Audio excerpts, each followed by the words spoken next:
Thank you, Mayor and Council. Lori? I represent many groups here today, so it's not a problem that one group is going to do. Agape, we work with families. We have groups that work with seniors. We have groups that work with drop-in, groups that work emergency shelter with men and women on both sides of the town here. But the problem's not getting better, but it is something that we can make a big dent in as a community. My organization won't solve it. Lori's won't solve it, each one, but working together we do appreciate the town working with us. It's something that people across the land, it's terrible. Up here, it's workable. So thank you very much for doing that. I appreciate our partners here in working with us.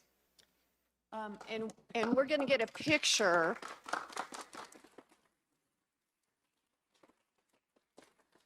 I've said repeatedly, and I will say it again, and we're going to be discussing the zoning code and potential attainable housing avenues. But I'll say it again, I think this community needs a homeless shelter, a very small homeless shelter, to get some of our friends off of the street, especially when it gets cold like now. So we're going to go ahead and get a picture. If you guys want to come on this side. Where the yellow dot is. Oh, that's perfect. Is the center. That way we don't have to. Just me.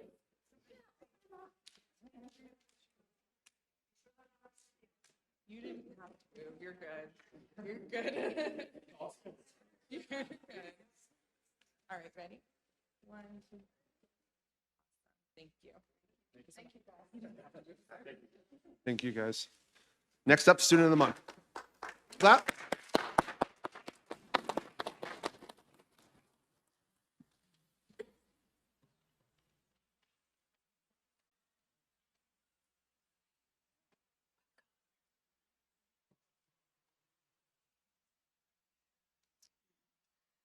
So this is the next thing that's very near and dear to my heart, are the kids in Prescott Valley. So the town of Prescott Valley, in collaboration with the Optimist Club of Yavapai County and Bradshaw Mountain High School. Go Bears. Go Bears. Are honoring our 2 outstanding students for October. Welcome Chesney, say that again?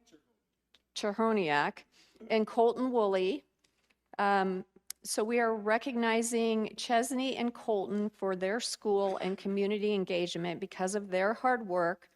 They have been nominated by their school staff and instructors at Bradshaw Mountain High School. Congratulations. So we are going to ask you two, Chesney and Colton, to tell us a little bit about yourselves, and then we're going to hear from the most amazing high school principal in the whole northern Arizona, my friend Rick Bradshaw, and Optimist Club member Michael Whiting. So Chesney, could you please start, and then we'll have Colton go.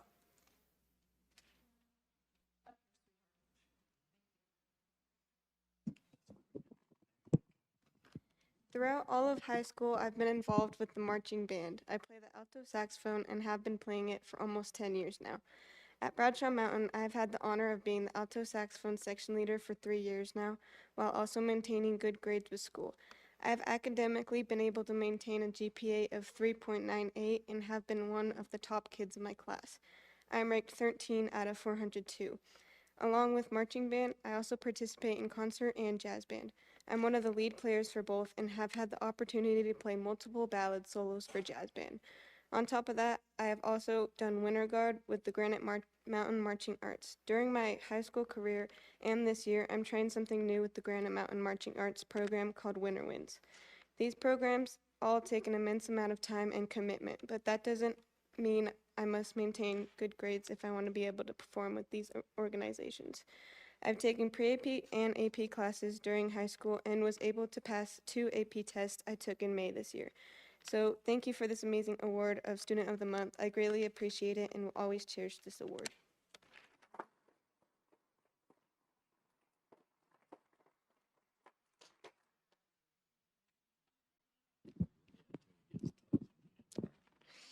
Good evening, everyone. I'm truly honored to be named Student of the Month. This recognition reflects the incredible support from my peers and my family. As a student with passion for science and technology, I've strived to challenge myself academically, achieving a 4.6 weighted GPA while taking numerous AP and dual enrollment courses at Yavapai College. I'm actively involved after school, serving as president of the Science Olympiad team and president of the Mathematics Club. I'm also a link leader, helping younger students acclimate to high school, founding member of the Engineering Club, and part of the National Honor Society. My involvement in these extracurriculars has fueled my curiosity and allowed me to work and collaborate with my peers. In my free time, I like to cook, play video games, play chess, and spend time with my family. Through tutoring math and volunteering after school, I've learned the importance of hard work and giving back to my community. As I look towards the future, I'm excited to pursue an education in astrophysics and aerospace engineering, and striving for excellence in all that I do. I'm grateful for this recognition and opportunity to represent my school. Thank you.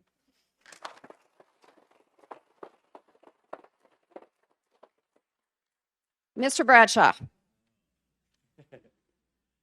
Good evening. Thank you, Mayor Palguda, Town Council, for this wonderful night. It's always my favorite to come celebrate our students, especially the tall ones, because they, this microphone's tough on us tall people. But no, the great students, as you see, they're active in school. They do a lot in school. Their GPAs are out of the standing. I can't even describe how good these kids are.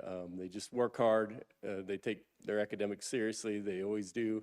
But on top of that, they are involved in school, and they help our other kids. Colton's part of Link, and it helps our freshman students, and that's a big thing we do for our freshman kids. But thank you again for everything, and appreciate it.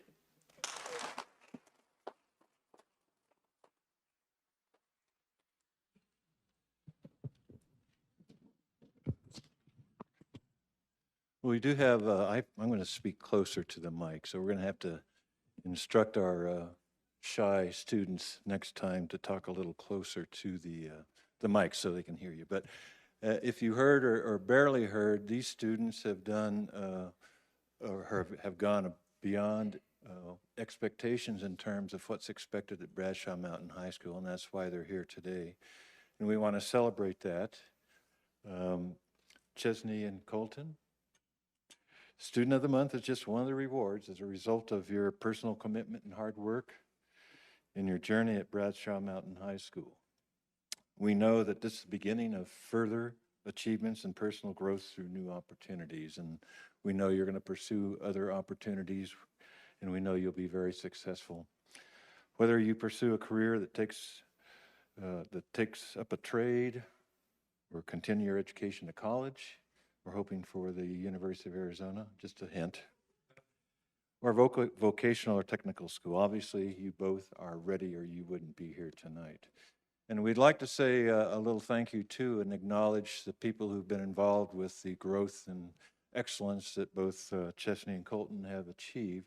And that is not only the staff and faculty at the high school, but also their parents. And I know parents are here tonight, and rather than ask you to come up, we'll just ask you to stand up so we could, all of us, give you a round of applause. So please stand up.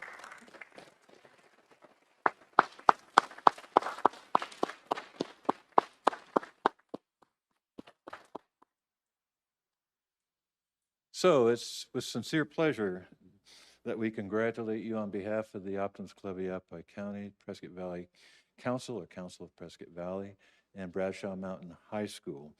And we'd like to give you just a little memento to recognize this evening's honor.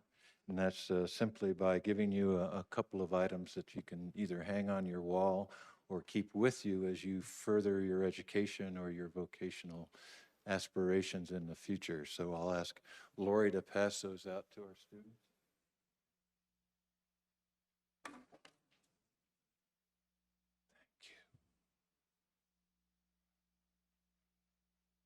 And I'll read what it says on the certificates. Short and sweet. Optimist Club of Yavapai County, in partnership with Bradshaw Mountain High School in the town of Prescott Valley, certify to all at Chesney and Colton have been named November Students of the Month. So once again, we congratulate you. And I wanted to also, since the Optimist Club is involved with this, we as club members around the country and around the world operate on what's called an optimist creed. There's about 10 tenets in terms of things that we try to live to and live for. And I'm going to give you a copy, and if you can look at this and now and then when you have a tough time, this might help you get through some of that. And one thing, I just want to give you one of the 10 tenets that we try to live by, and hopefully it'll give you an idea what optimism is all about. To give so much time to the improvement of yourself that you have no time to criticize others. That's a good one, I think. So, well, once again, one last round of applause for our Students of the Month.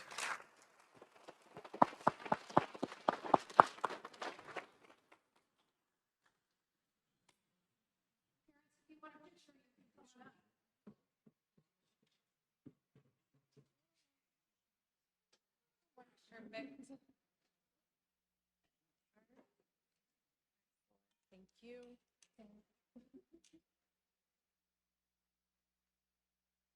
The typical dad right here just rolls up, not doing anything, just standing there. Thank you very much.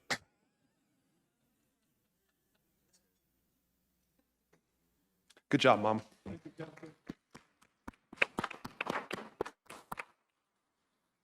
Next up, call to the public. At this time, members of the public may comment on matters listed on the agenda or solely on matters within the jurisdiction of the town. Any persons wishing to address the council must register their name with the town clerk prior to the commencement of the meeting.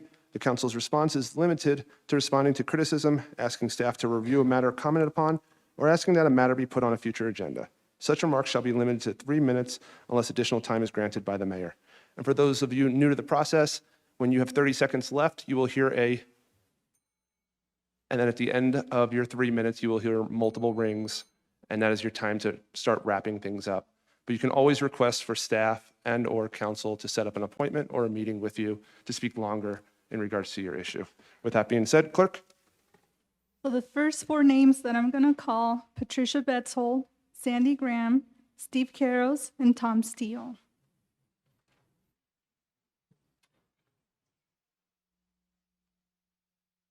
We'll go ladies first. So gentlemen, you're going to be fine seated right there.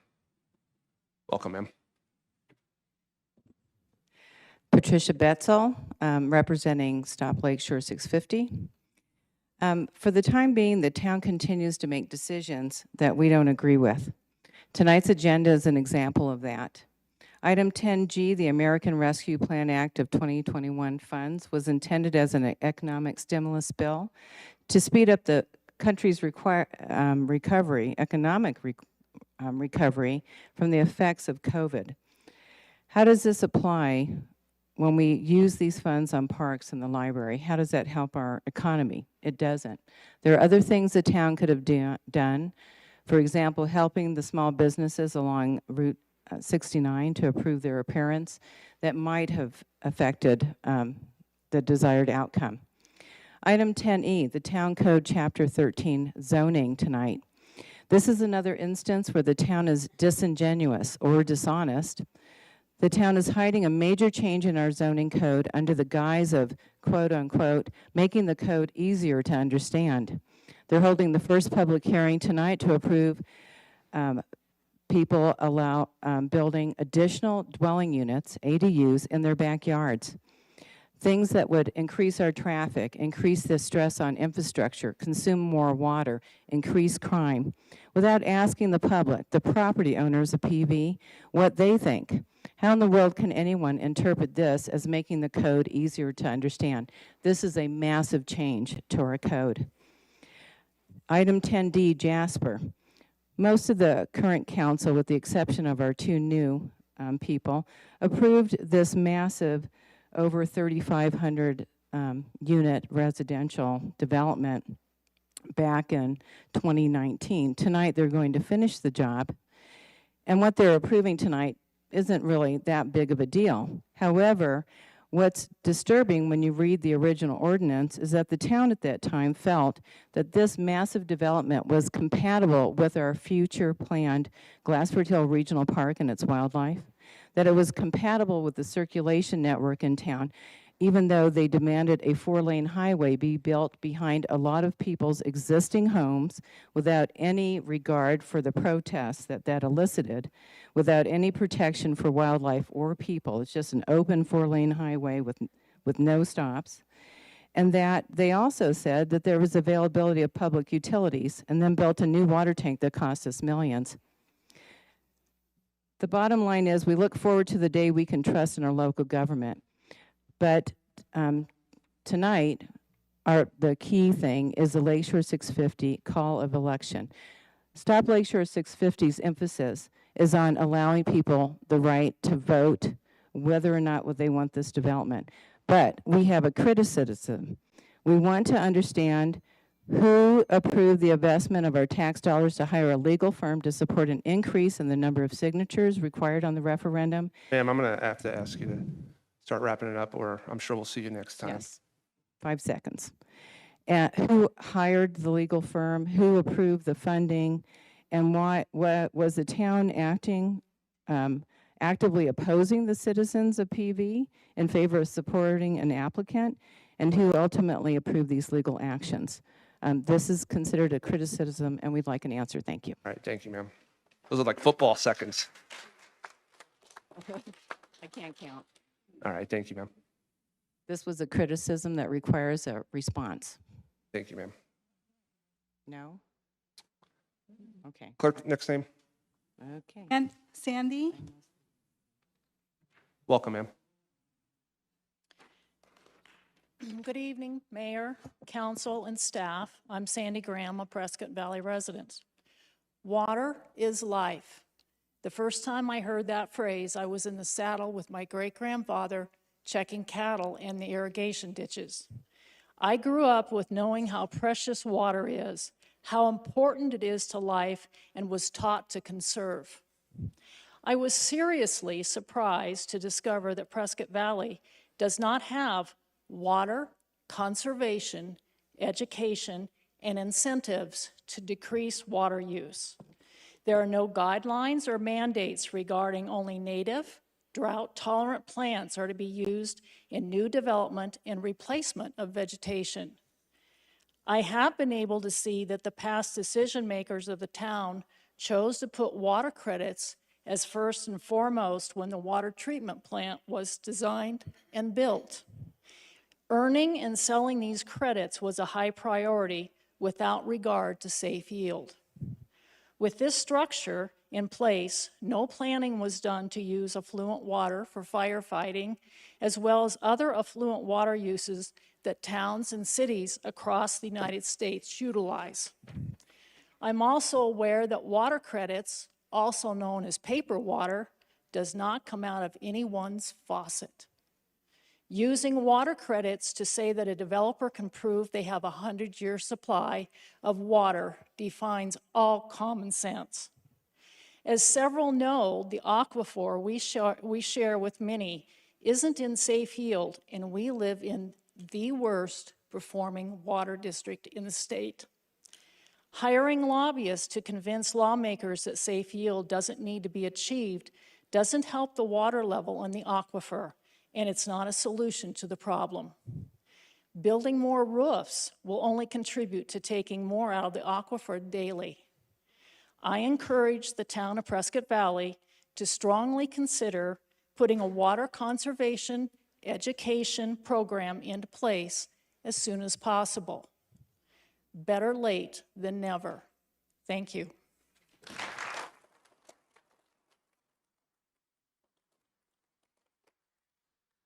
Steve Carrows? Welcome, sir.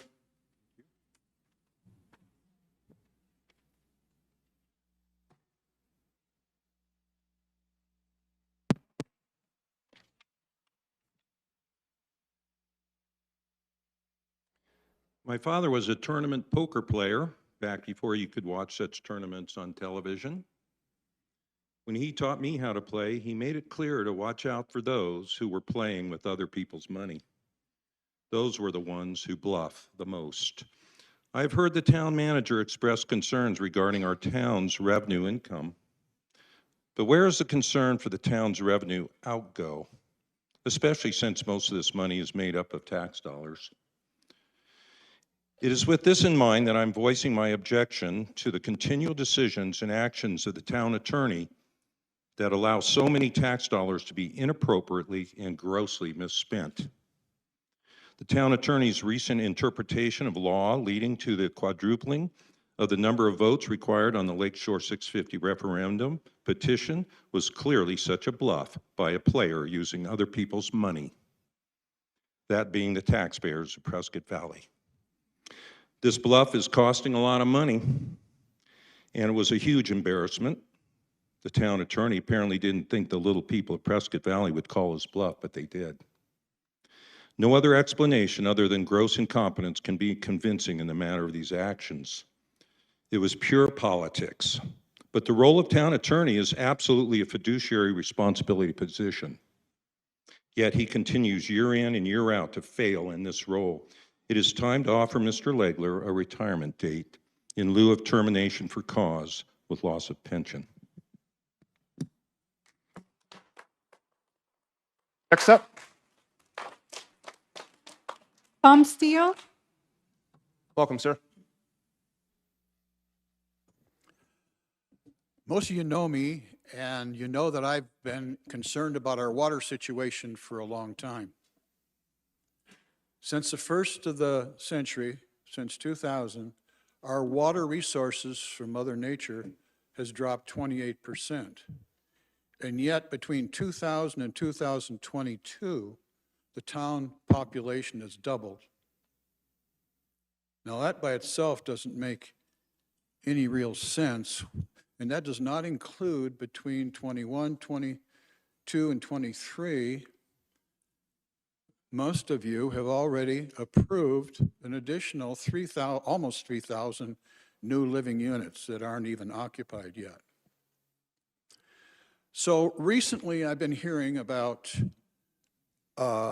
some consultants, and I think 3 consultants are on your calendar to be approved on the consent calendar, are all to deal with water and water reclamation. Well, as it turns out, I got concerned about this because everybody's water bill went up $3 a month quite some time back. So I got to looking at some figures from the town budget, and I see that our town manager has seen fit to hire 5 people in the stormwater department. Well, actually 3 are in the department, 2 are additional people to Streets Division of Public Works. Further digging tells me that these 5 people are costing the town in excess of $320,000 a year.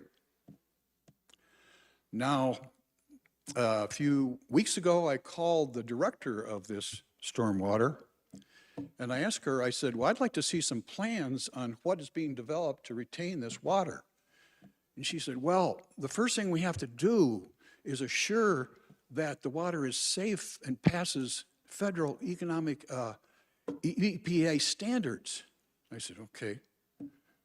So a little later, then I said, well, I haven't seen anything, so how about giving me a report? I called her a week ago, and I said, give me a report and explain to me how this has to work. And I've yet to get that information from her. So I'm just asking you, we get a storm maybe, what, 5 or 10 days a year? And we're going to be paying $320,000 for people that have to collect the samples, send them out to be tested, because we're talking about billions of parts per factor for these chemicals. By the time that gets back, our stormwater is going to be down in Maricopa County. Thank you. Thank you, sir.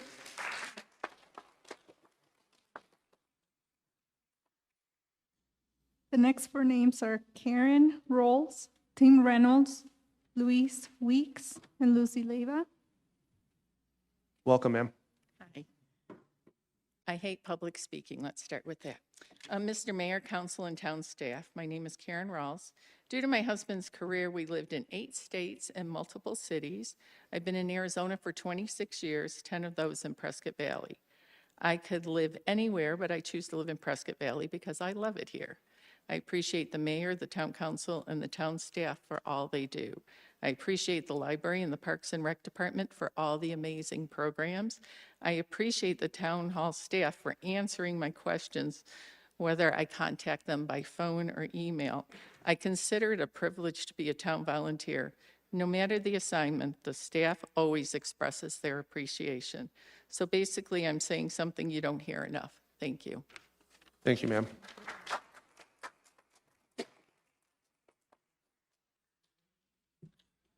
Mayor and council members, I want to talk a little bit about the Lakeshore 650 vote. I've emailed everyone up there already, so you probably have an idea what my opinion is. It's very unfortunate for such a compressed time for you to decide when this vote should be held. Voters really haven't had much chance to voice their opinion to you. It's unfair to you because you've had a very, very short time to try and gather the pulse of the voters on when we would like this election to happen. Plus, all the dates really are, they have all pluses and they all have minuses. There is no, this is the obvious one to take. So it's not going to be an easy vote. But talking to the people I've been to and known for the last year or so and mulling over the advantages, disadvantages, whatever you want to call them, over all the dates, I think the fairest date to vote would be the May 2025. That would be the fairest for all parties. This has an added benefit.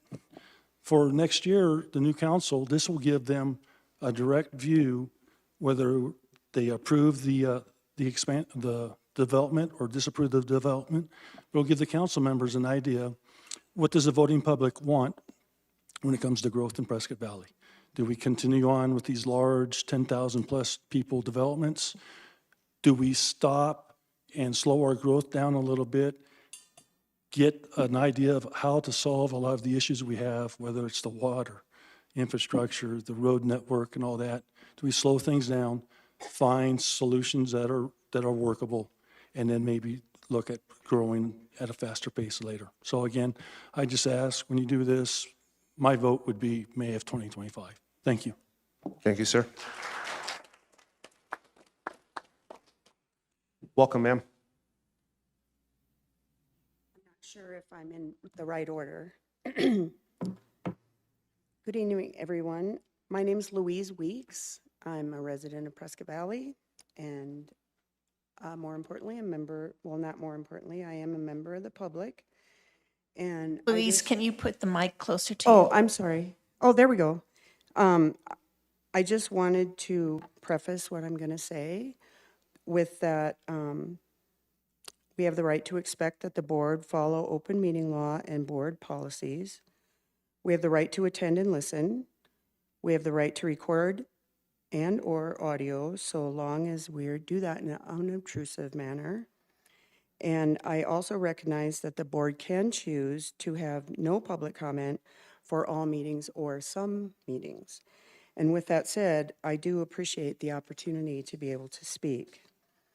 I'm a little bit uncomfortable by some exchanges I've seen out on socials, as well as this short exchange that I've am aware of with Councilman-elect and Mr. Davidson, beginning October 22nd.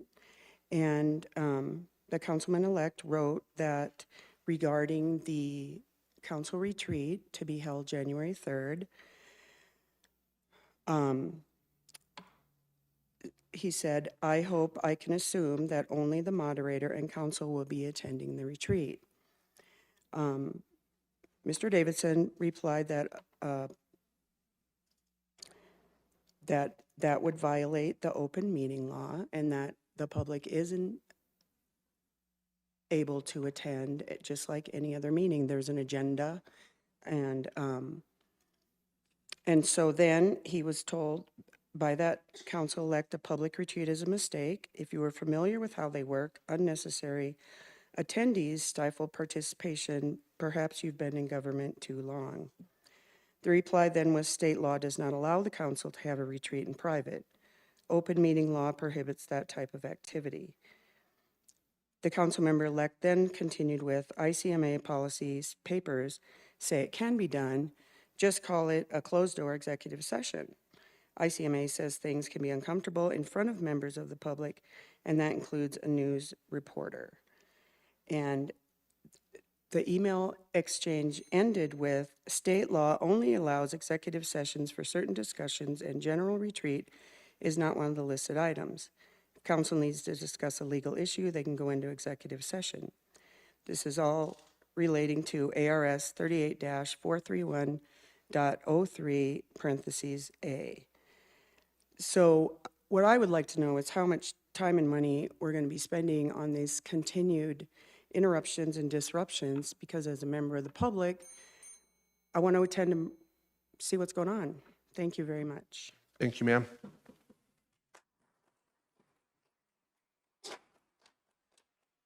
Welcome. Hi everyone. Good evening, Mayor, Vice Mayor, and Council. I'm Lucy Leiva, former council member. It's an honor to be here. I came before you to bring attention to, in my opinion, a very radical and disturbing behavior of a Presque Valley Town Councilman-elect. Last week, this councilman-elect posted a picture of the mayor's home on social media, as well as sent through email, with a comment that said, "Here's a mayor's $1 million ditch house. We don't have a flash flood in the forecast, do we?" This councilman-elect has also commented about a potential conflict of interest regarding a local contractor, and even implied that illegal activities were happening between the contractor, the town of Presque Valley staff, and the mayor. If this self-proclaimed investigative reporter has evidence of anything illegal, then I demand that he file a police report. Otherwise, these kinds of posts and accusations should stop. The town voted for a professional representative of the town council, not an individual who spends precious time creating drama and making the staff jobs even harder than what already is. When I was serving my term as a councilwoman and representative of our town, I was always respectful of everyone's jobs, and not only that, I was doing something to make our town better by creating harmony and moving things forward. Instead, what we see here is someone who is doing the exact opposite. Each one of you on the council right now, and as we speak, should feel embarrassed at the behavior this individual is displaying. I will hope that this person is acting alone on these bizarre behaviors. Perhaps your strategy is to simply ignore the behavior and ramblings. However, the citizens of Presque Valley deserve much better. The fact that this investigative reporter has posted the mayor's house several times and was even seen taking pictures of the mayor's children playing should be concerning to every parent and grandparent. This is borderline criminal. I will be very scared of having anyone taking pictures of my house or my children, regardless if these pictures are exposed publicly or not. Just the fact that someone is taking these pictures maliciously and have these pictures of my house and my family absolutely scares me. Why would someone go out of their way to travel to the mayor's neighborhood and take these pictures? We won't make assumptions here. This is just not okay, period.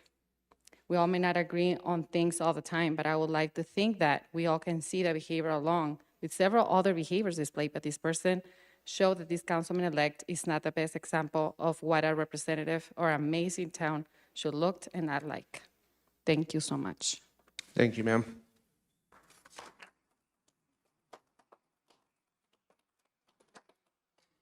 Moving on to item 6, council communications.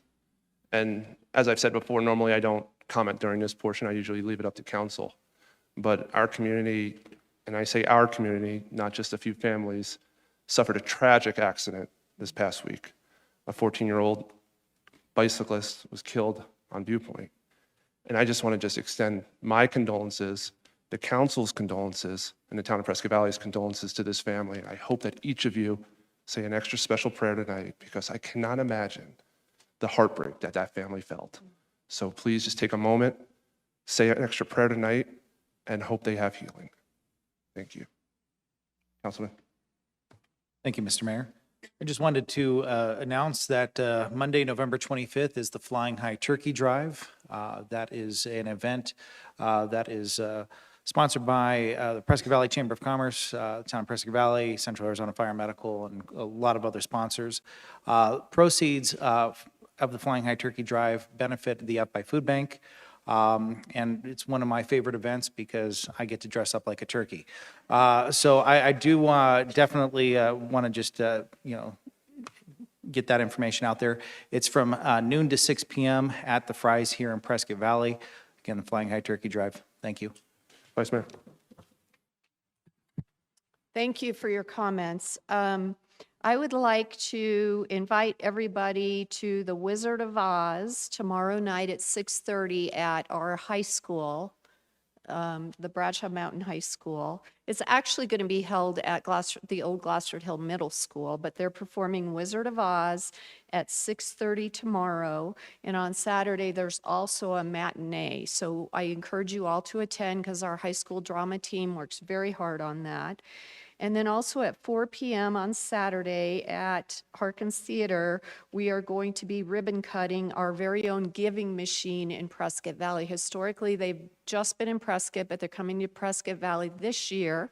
I'm very excited that Coalition for Compassion and Justice is one of the charities in this year's giving machine.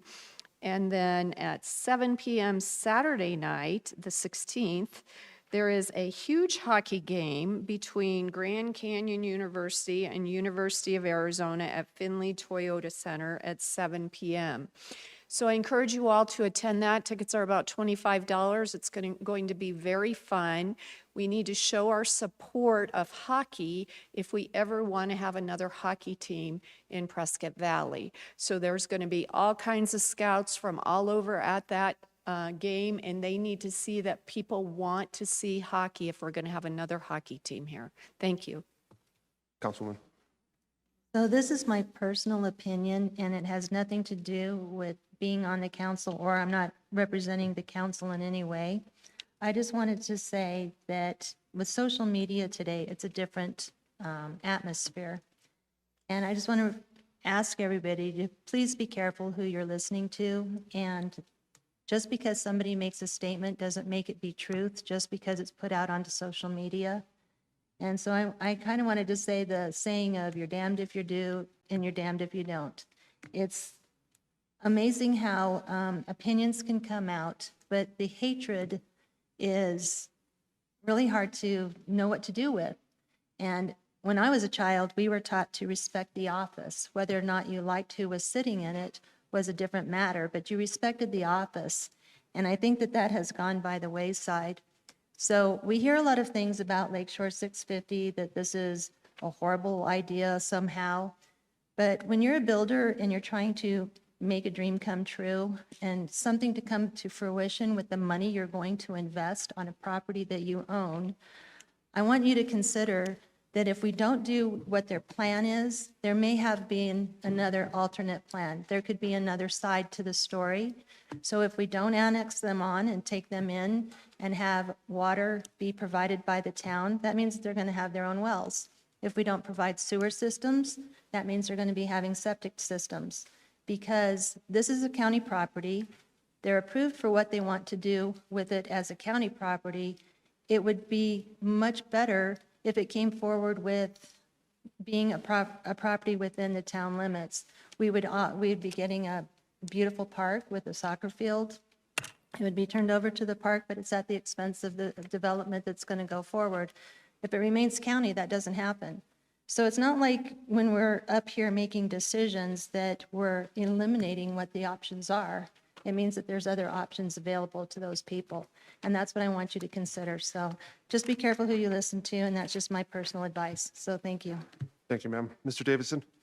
Mr. Mayor, members of the council, several positive things tonight. So first, our monthly report for October is available online. So if you have any questions about any of the items contained within the report, please let me know, and it's available to our public.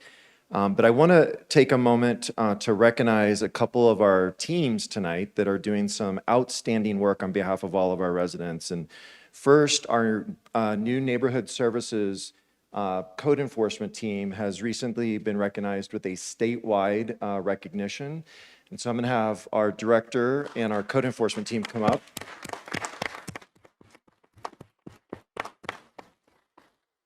Director Robinson, if you will kind of talk a little bit about the team, what the award is, and we'll go from there. Absolutely. Thank you so much to our mayor, members of council, to our town manager, to members of the public. Let me turn this way. I cannot express enough how extremely excited I am about the work that this team has done over the past couple of I guess, months leading up to this award. They actually received an award from CELA, which is the Code Enforcement League of Arizona. They were of course, the team that won the award for this year. That is a very robust competition amongst all of the different code departments throughout the state. They have put a lot of work in terms of changing how we operate, process, procedure, looking at how we communicate with the public in terms of educational programs and things of that nature. I know it's a little dark outside, but if you happen to go in the parking lot, you'll even see the new neighborhood toolbox that has recently been rewrapped with the QR codes and everything so that we can, of course, provide those resources to the public.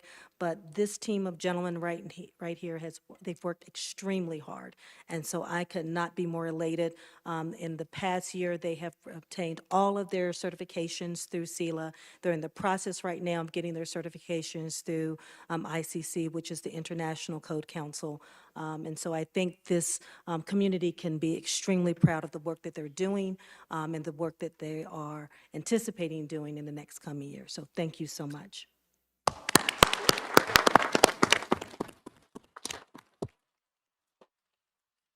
Thank you, you Get a guys. picture? Outstanding job. Nope. Yeah, get a. They're telling us to take pictures. It's like the equivalent of like the Code Enforcement Olympics you guys won, right? Is that what it is? Like if there was a pedestal, you guys would be standing there. Yes, that's the center. So Stephanie. That's the middle. I take back everything I said about you guys.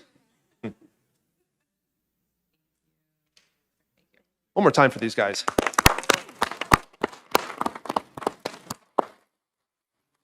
I want to thank them. That is a tough job. Code enforcement is not something that is an easy profession to be in. So you're going up to someone's home and having to let them know that they may be in violation of the code, and sometimes they don't always like to be told that. And so our team often hears different comments, and they work through those comments and are very professional. But they care deeply about this community, and I thank them for the work that they're doing. Our second team, and this team is, they're extreme introverts, so they don't want to come up, but they're our finance team and our accountant team. We just recently received notification, again from the state, that we've got what's called the Triple Crown Award, I believe. So it's the trifecta of finance awards. So first, we got the Certificate of Achievement for Excellence in Financial Reporting. We received the Outstanding Achievement in Popular Annual Financial Reporting. And then thirdly, we received the Distinguished Budget Presentation Award. So if we could recognize our finance team for the outstanding job that they do to manage that.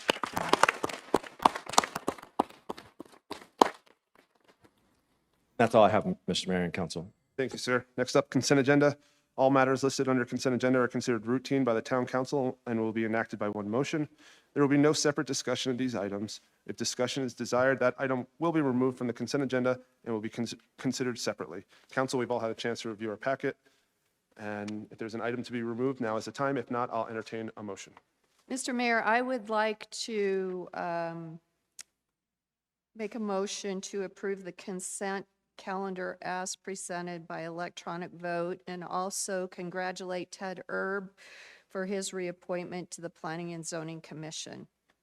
I second it. Clerk, please call the vote.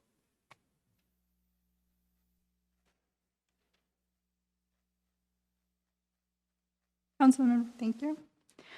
That passes unanimously, Mayor. Thank you, ma'am.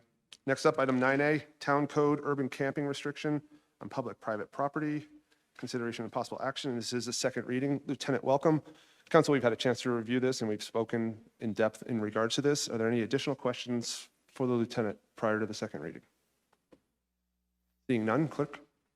Ordinance number 2024-946, an ordinance of the mayor and common council of the town of Prescott Valley, a municipal corporation of Arizona, enacting Town Code Section 10-1-180, urban camping, and Article 10-1 offenses of Chapter 10 offenses, providing that all other chapters, articles, and sections of the town code not herein amended shall remain in full force and effect, providing that if any provision in this ordinance is held invalid by a court of competent jurisdiction, the remaining provisions shall not be affected, but shall continue in full force and effect, and providing that this ordinance shall be effective 30 days after its passage and approval according to law. Clerk, shall this ordinance pass?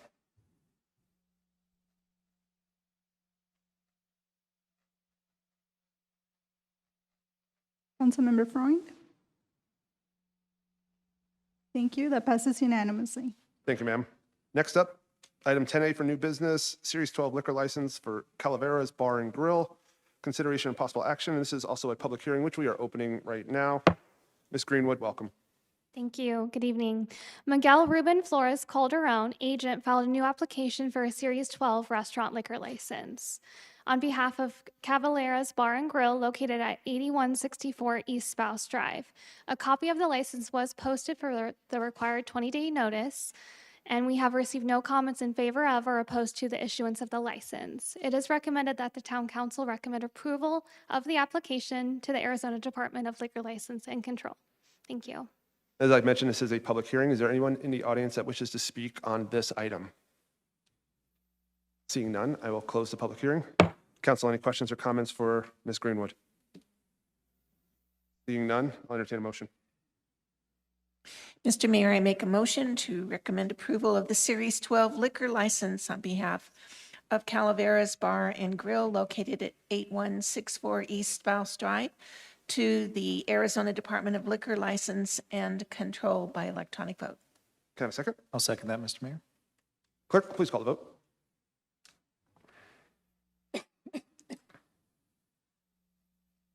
Vice Mayor Hunt?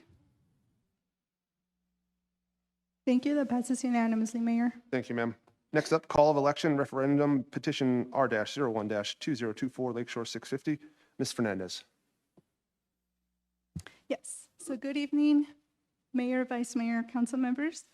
Tonight I've prepared a PowerPoint presentation to go over this agenda item that relates to the referendum petition that was circulated in town.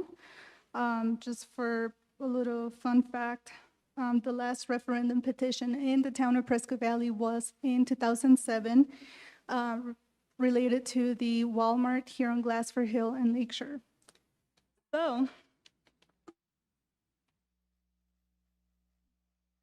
just to give you a little bit of background on this referendum, I guess you can say it started on September 12th when the town council approved the ordinance number 2024-938, sorry, that would annex 652 acres of land near Fane Road and Lakeshore 650 into the town of Prescott Valley limits. So this was to annex the land into the town of Prescott Valley. The following day, on Friday the 13th, my office received an application for a serial number for that referendum petition, which started the process for the referendum. On October 10, the Stop Lakeshore 650 PAC submitted their required signatures, and then we also started the process for verifying those signatures. And then on November 7, a disposition receipt was issued to all interested parties, those being the town council, the Stop Lakeshore 650 Political Action Committee, and the applicant for the annexation, letting you all know that the number of signatures filed in my office were sufficient for the referendum to be placed on the ballot in the manner provided by law. What does the law have to say? Well, we first looked at the Arizona Constitution, which allows cities and towns to prescribe the manner of exercising the powers of initiatives and referendum within the restrictions of general laws. Our town code also states that any initiative or referendum matter may be voted on at the next ensuing primary or general election or at a special election called by the council for such purpose. So tonight we're here because the council will need to determine whether to call a special election or put the matter before the voters at the next ensuing primary election in 2026. I've did a comparison for both elections to compare services and cost. As stated in your staff report, whereas Title 16 indicates that special elections, or actually any type of election, can only be held in the following consolidated months, which is in March, May, August, or November. So whether you have a special election or you're in your regular cycle for elections, you can only have elections in March, May, August, and November. So being that if the council was to call a special election, the next upcoming available timeframe would be that May 20th. If you compare, you would only have one ballot question at that time in May.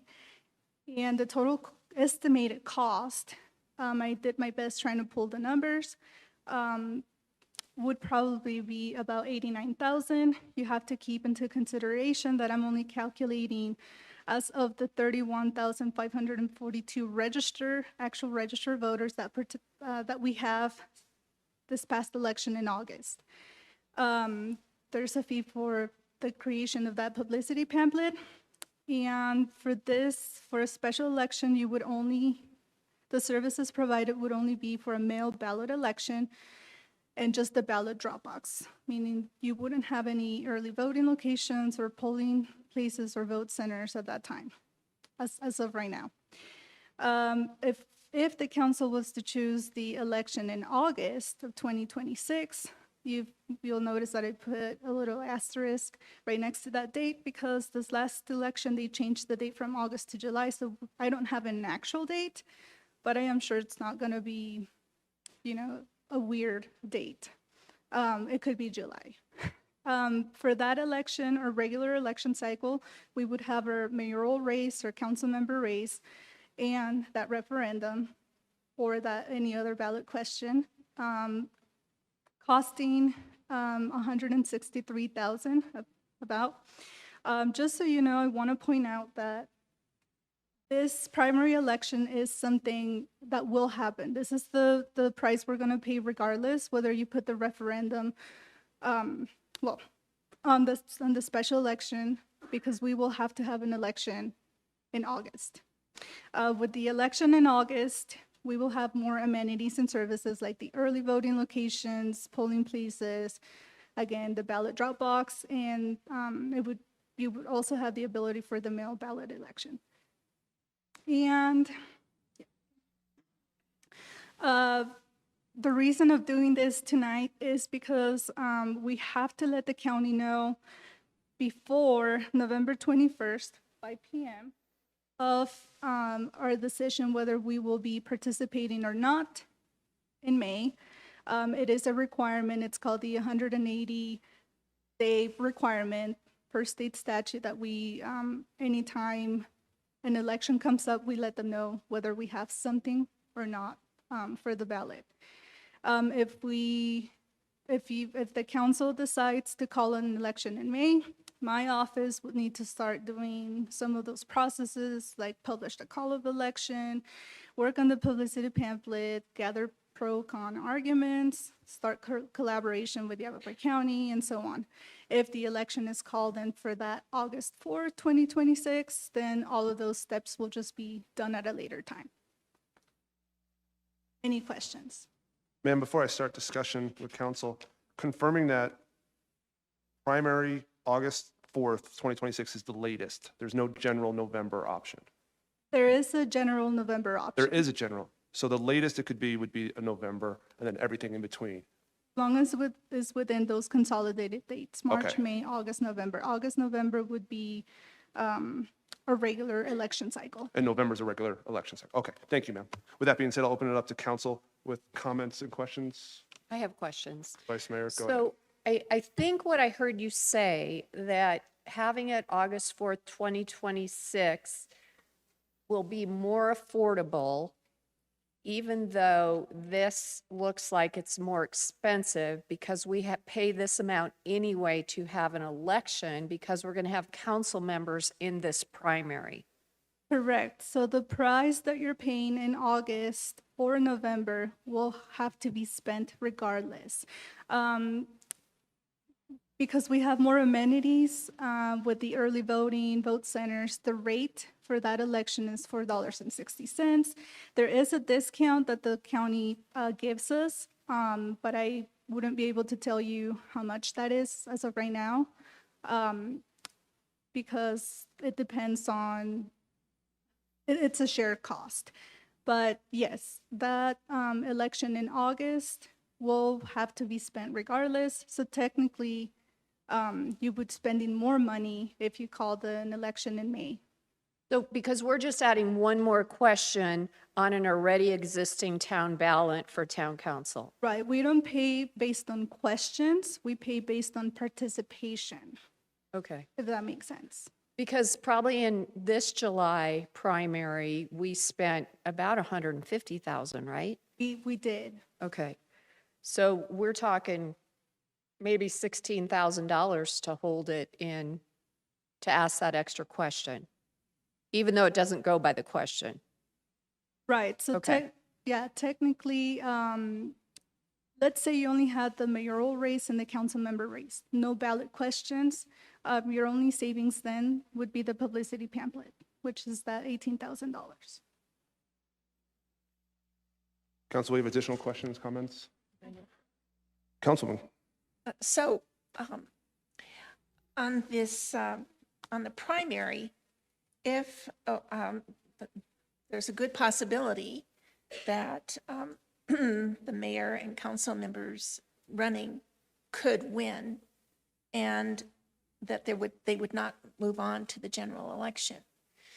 And would, what I'm thinking is, it says other here, other propositions possibly would be on there that, what would be other? Right, we don't know, it could be home rule again, it could be a tax, I mean, I don't know, tax question bonds, I don't know. I just like to leave that open in case we do have to put something on the ballot at any point. But Like we this could- referendum we could could be an finished. initiative, could be another referendum, who knows? Oh, that's true, yeah. We could feasibly be finished in August of any election. Right. But if we had the referendum in November, would there, the cost be, what, have you any idea what that would be if it was just the referendum and whatever is under other?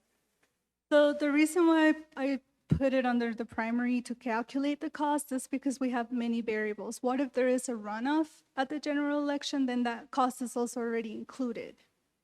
If that makes sense. Oh, I I can't see. really pull a cost for November to tell you how much that would be, but I'm estimating, I don't know, the $4.60 per registered voter. If I could interject a moment, I believe in the past, hasn't council or staff, we've discussed a permanent home rule vote, or at least going to the voters. Would that be something that would be consistent with going in November? Mr. Mayor, members of the council, yes, we have talked about that at the previous study session where we're going over home rule and then the permanent base adjustment. So that could be an option that's placed there. Thank you. So I have a question as well, Fatima. Thank you so much for your explanation. Does it need to be on the ballot for the primary to then go into the November election? No, you can choose primary or general, so August or November. Councilwoman, I believe you had some more? So we could just basically have the candidates in the primary election and then have the referendum and the home rule. In if November, we were if you carrying choose. that in November. And this cost would cover both, is what you're saying. There may be a cost for that November election on top of this primary, but I don't know how much that cost would be. But then too, we don't know if there will be a runoff. Correct. So my thought is that I think that we should carry the referendum into November and to carry the home rule into November, not knowing at this point in time if we're going to have a runoff, but we need to anticipate that if there's anything like what we had this time around, that it might possibly be that way. That is an option. I will. Are you concluded? Mr. Reynolds, you said it very clear. There's the pros and the cons to all these options, right? And I've been sitting around and I've been thinking all week in regards to what's good, what are the pros, what are the cons, and I've made my list.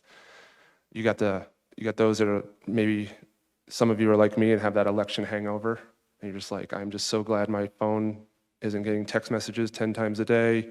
We're not seeing commercials. We're not seeing signs up on the street. But then on the other hand, you have those individuals who went out and worked hard and got signatures. And those people, maybe fresh on their mind on what they have going on, they might want to just rip off the Band-Aid and just say, hey, we're done. Let's vote. Let's put this behind us and see what that looks like. I don't even know what to say to that. But I like it. And then you have those that say, hey, maybe a longer period of time gives both sides the opportunity to get their message out to the residents instead of trying to convince someone at a door with a 10-second conversation or an interaction outside the library. They get to kind of weigh the pros and cons, and the residents actually get to be an educated voter.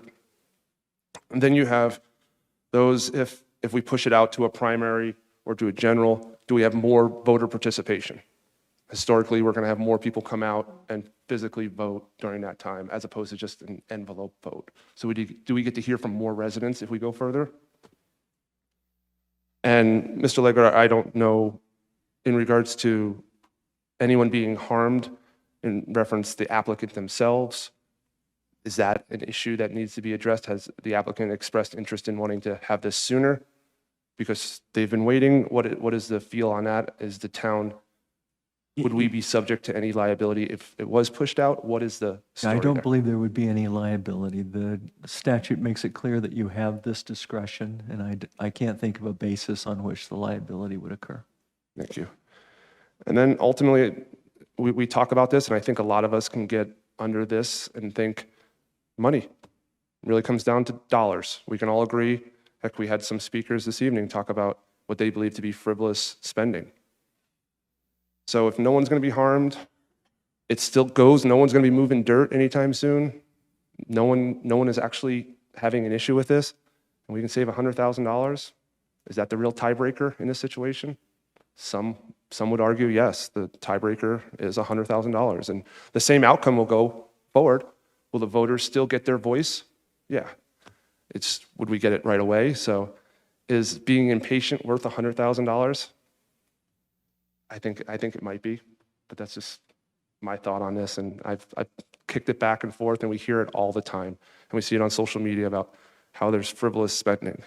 And granted, we're not the government where we're studying, monkeys in Ecuador with United States taxpayer money. This is something that is local here that really affects everyday residents. I think it's something we definitely need to weigh in on. So just my thought. Councilman? Mayor, I have a quick question. The $89,000 for a special election, has that amount of money been budgeted currently in this town, in the current town budget? Correct. It is practice that I budget at least from 300 to 400,000 just in case there's a special election. So my budget always has that whenever we have election cycles.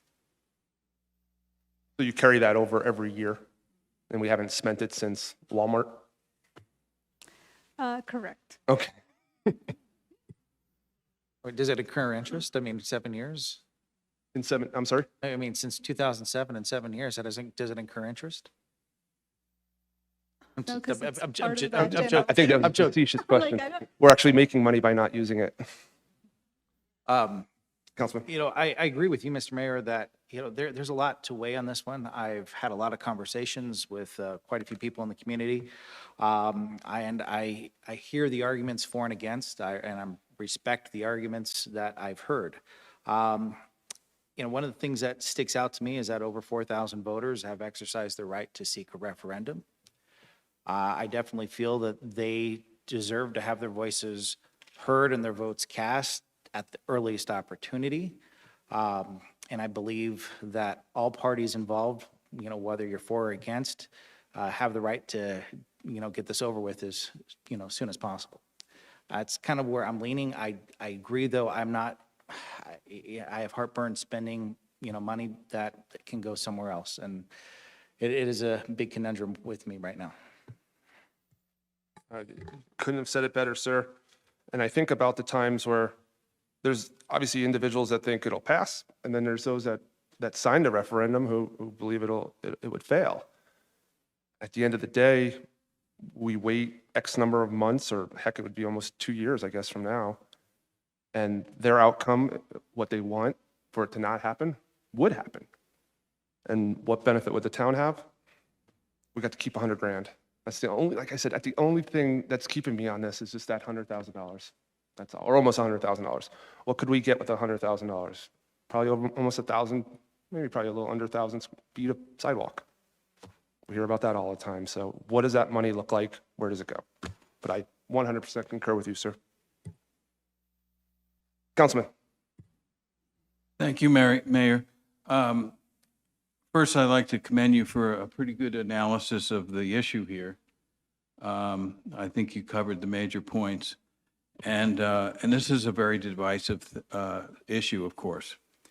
I pretty much totally agree with what Mr. Zurcher said, though.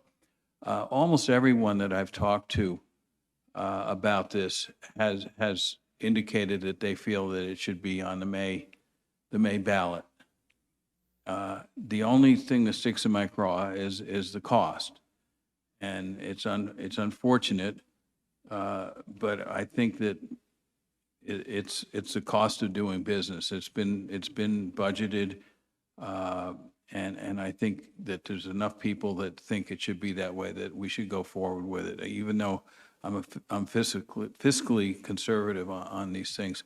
So that's my only issue is the cost, but I believe that we should go along with all the people I've talked to of May. Councilwoman. So I hear both of that arguments as well, but I've also heard the other side. And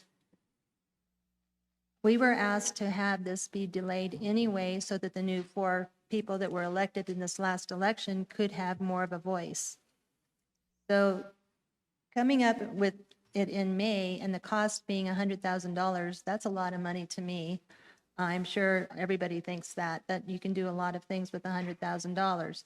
If you're asking for it to be delayed between the May and the August 4th for the primary, or possibly even the November of 2026, that also gives new council members, if they are to be changed out or reelected, or however that's going to happen, because we can't read the future, that at least gives that timing also, so that we don't again hear the argument that we need to have new council members be making this decision. So to me, I'm leaning more towards the November 26th vote, so that it would change. It would change so that we don't have to spend the extra $100,000. It's going to be already on the ballot. It would be something people could become educated about more by being able to have more time to hear both sides and to make their own decision. So that's just my opinion as well. Thank you. Well, one thing's clear. I think if we were having a primary in August of 2025, I think we would all agree that bumping it just a couple months wouldn't be a big deal at all and save us $100,000. But of course, that's not how life works. So we're stuck with this tough decision. So, Vice Mayor. So just clarifying. So in August, we have to have the primary for council elected, and we can have this question on that in August. Can we also have the home rule question in August? Yes, that could be an option. So then that way, everything could be done in August, just in case people won in the primary and we don't even have a general. Correct. And then we would save that November money like we did this year. Correct. Got it. Councilman, did you have something else? Okay. Councilman? Everything being said, council or staff, is there anything to add?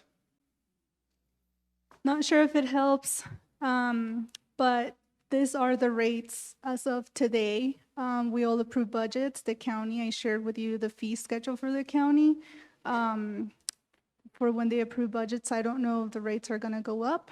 I do know that this last election, we paid like $3 and something, and now 2 years prior used to be $2, so I don't know. And it kind of does make a difference with also the amount of registered voters, because these numbers are from the election in August. I don't know how many registered voters have signed up since then for this November election, and how many will sign up for May or for August in 2026.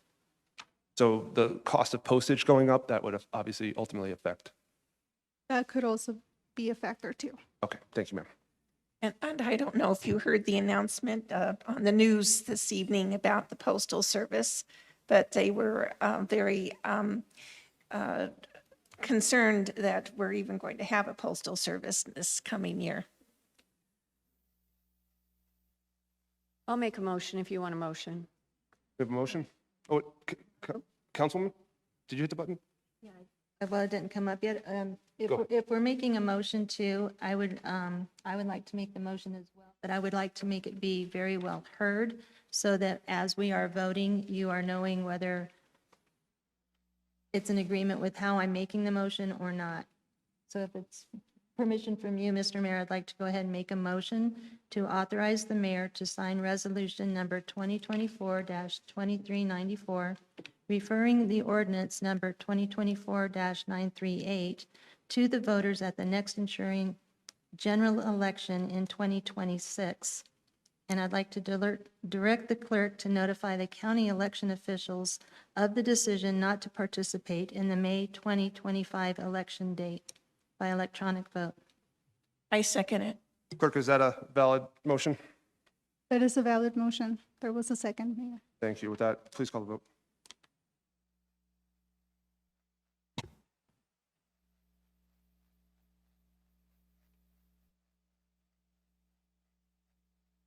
Councilmember Dickinson, On my computer, yes. Vice Mayor Hunt,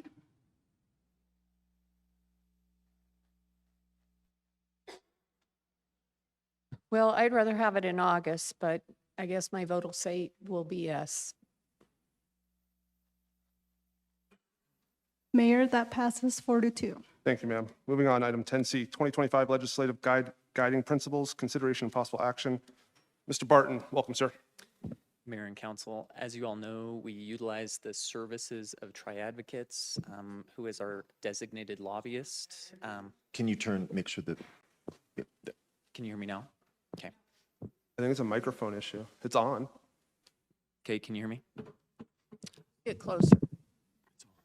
Okay, I'll just talk louder. So as you all know, we utilize the services of Tri-Advocates. It's our designated lobbyist to represent us at the legislature. In turn for that, we've developed legislative priorities for the town. They reflect our strategic and council priorities. With these, they have certain protections and priorities for what we have in the jurisdiction, like maintaining local autonomy here, ensuring that we have authority over what happens in our jurisdictional boundaries, ensuring that we have that we can maintain our revenue sources so that they're not peeled off. A big focus here is water and water conservation, water protection. There's a number of strategic initiatives in here that we focus on that relate to our strategic plan. Attainable housing is one, public safety, infrastructure, maintenance of infrastructure, jobs, creation of jobs. And so there's a number of priorities in here that reflect a number of things the council has illustrated our priorities for the town.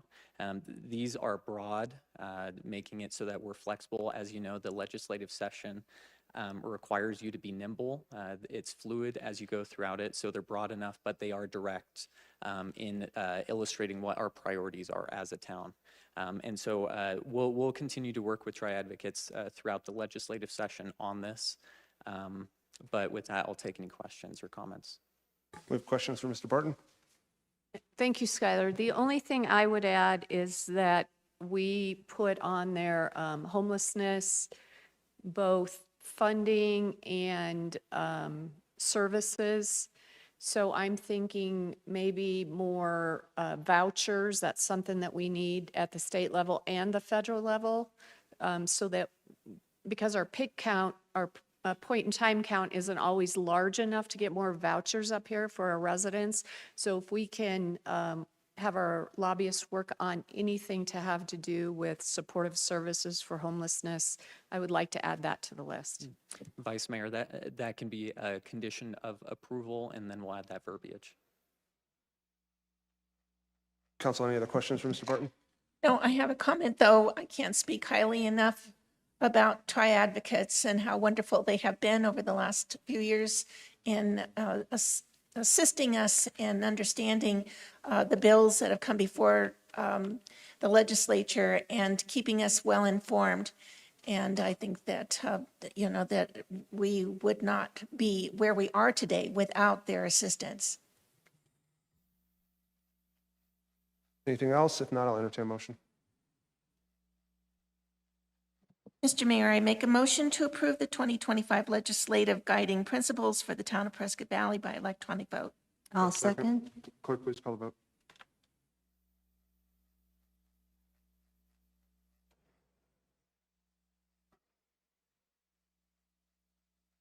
Yeah. It's Okay. not coming up. You can roll call vote if you Okay. need to. Mayor Palguda, Yes. Vice Mayor Hunt, Yes. Councilmember Dickinson, Yes. Councilmember Schumacher, Councilmember Searcher, Yes. Councilmember Freund. Okay, that passes unanimously. Thank you, ma'am. Next up, 10D FDP 22-002, Jasper Phase 3. Welcome, sir.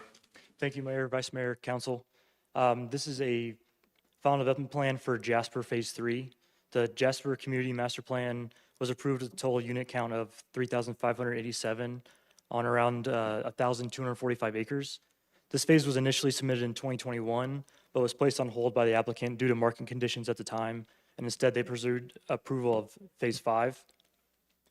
Jasper community is located just west of Glasper Hill and west of the Granville community. Phase 3 is on the southwest corner of Jasper Parkway and Iron King Trail. This phase will consist of 272 residential units on approximately 130 acres. A trailhead will also be constructed on the southwest corner of Jasper Parkway and Santa Fe Loop. It is anticipated that the required updates to the TIA will identify off-site mitigations and may identify additional timelines and milestones. Staff did receive the certificate of assured water supply that we have, and staff wanted to thank the applicants. They've been great to work with and very responsive to all of our requests. Staff recommends approval of FDP 22-002 for Jasper Phase 3 with the conditions listed in Resolution 2024-2393. I'm available for questions, as are the applicants as well. Thank you, sir. And I don't know if you're able to answer this or not. When was Jasper originally brought before council for approval? So I believe the master plan was in 2014. 20 when? 14. Okay. Thank you. We had a speaker earlier advise that council approved it in 2019 for all of Jasper. So I just wanted to clarify that. Thank you, sir. Mr. Wells, is there anything you'd like to add, or Mr. Giese? Council, we have additional questions for Mr. Norlock. I do. Vice Mayor? So this project is in compliance with the zoning and general plan? Correct, it is. Okay. And these units, 272 units, are in compliance with the 2035 general plan, which states 75,000 population build out? That's correct. Okay, and then my only other question, I don't see it on here, but I thought that they generously agreed to the school district condition. Yes, he's shaking his head, yes. But I don't see that in here, Ivan. It's not a condition. It's not a formal condition.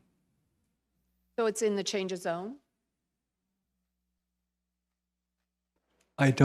This isn't dealing with a change of zone. This is just the final development plan. The change of zone, I don't believe included that either. I believe they're doing that voluntarily.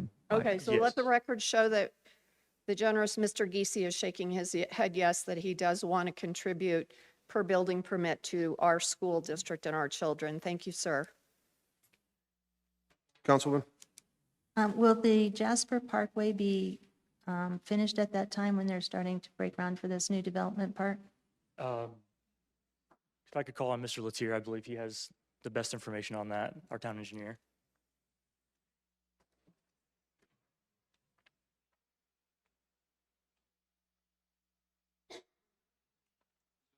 Mr. Latier, did you hear the question? Councilwoman's asking if Would you ask again? Jasper Parkway will be completed. Would you ask it again? I'm sorry, is the Jasper Parkway, will it be completed in time for the groundbreaking of the new development? I believe it will. Thank you, Mayor and Council. The Jasper Parkway right now is currently under construction. A portion of the alignment will be open prior to, actually, part of the development is under construction. So it's a difficult question to answer because ground has already been broken, so to speak. But yes, Jasper Parkway should be open and operating. And it won't be any problem with having the larger machinery also utilizing that area? I know with the Prescott East Highway, a lot of the citizens there were not really happy about how the larger machinery was going down that roadway, and instead that'll be taken off, and being able to go to the Jasper Parkway would be a big benefit, in my opinion. So. Yes, and that's correct. And one of the conditions that we had in there is the update to the TIA, and the new traffic report should identify the changes in the operation based on what's been built so far with Jasper and kind of where the development is at this point. Thank you so much. I appreciate that. Anything else? A question. Councilwoman? Reference Stone Ridge Drive that extends from Highway 69 and is supposedly to merge with Jasper Parkway. Yes. Will that be initiated, or will it be started, or will it be, I guess that's the same. Mr. Geesey, can you come up and address that, please? Thank you. Good evening, Jason Geesey. It may be just easier for me to answer these questions. So inquiring minds all want to know when the road's going to be open and operational. Final lift of asphalt looks like it's going to start next week. And so we're within about 30 days from being able to kick it open. I'll speak to the TIA as well because I know that our traffic engineer has already met with staff. In talks with Gilbert, he explained the need. I understand it. And so we have authorized, approved that contract already. And so we will get a traffic impact analysis, work with the town as we try to figure out the future as it relates to the road. The road does connect at Stone Ridge Drive. So to the south is Stone Ridge Drive at the traffic light, and then to the north would be Jasper Parkway South. It's a little bit confusing. Road's heading north, but it's just coming out of Jasper, which is to the north. So it's Jasper Parkway South. So that might make it easier for staff, and happy to answer any other questions. Councilwoman? Yes, ma'am. I do have one more question. I apologize. Earlier this evening, I believe it was addressed as a highway, but it is just a roadway, correct? A two-way roadway? I think they call it a parkway, and I think what they're referring to is there's no interruption. So my recall is coming out of the roundabout on Jasper that exists today. It's about 1.65 miles to the, I'll call it the pavement south of, or to the north of Culver's there, because the traffic intersection is already in. It's not being built. And so the challenge, the issue is going to be there's cut through traffic. There's no doubt about it. We work there and we deal with it every day, meaning I see it. You know, does someone from Mingus West go to Costco via Jasper Parkway South in the future? I'm going to tell you that yes, people will seek the easiest route, right? The fastest route. And so then we get into, it's not designed as a parkway. It's a city street, a town street. And the reason for the TIA is that it's likely that in the future that road needs to be expanded, but we don't know what the use will actually be. That's why we're going to the trouble and the expense of the restudying the traffic. I just heard it referred to tonight as a highway, and It's not a highway, no. a highway. It's not going to be high speed. It's not going to be an arterial roadway. Okay, thank you very much. Sure. Anything else before I sit down? Council, if we don't have anything else, I'll entertain a motion.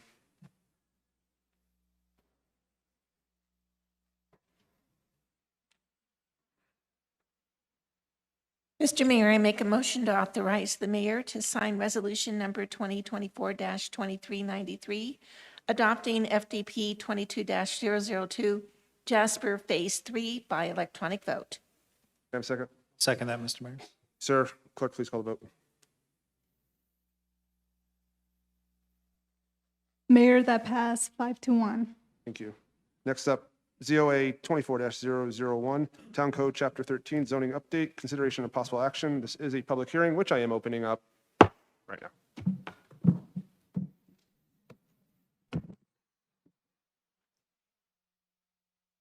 Welcome, sir. Thank you. Ms. Kennedy, are you leading us off? Yes, I am. Good evening, Mayor, Vice Mayor, council members. Donna Kennedy, Development Services Director. Alongside of me, I have Frank Cassidy, our consultant, our land use attorney, to present this item tonight. As you all know, that this has been in front of the town various times. I know when I started here a year and a half ago, I was assigned to it, and the project had already been in the works. So it's very satisfying to be here tonight to get your approval upon updating our code. You know, our code was initially adopted in 1978. Most towns and jurisdictions have major updates by now. We've been having minor ones, but today's update is a major update. And it included working with various departments. I especially like to acknowledge that our neighborhood services and our code department has looked into this, our legal staff, public works, town engineer, and of course our planners from development services. A lot of thoughts and efforts have gone into this. I'd like to ask that as we go through this, Mr. Cassidy is going to give you all the current updates. As you know, we had 2 public hearings with the joint sessions, with study sessions with the planning and zoning. We've reached out to clients, business leaders. We've put this on our website. We've solicited daily comments.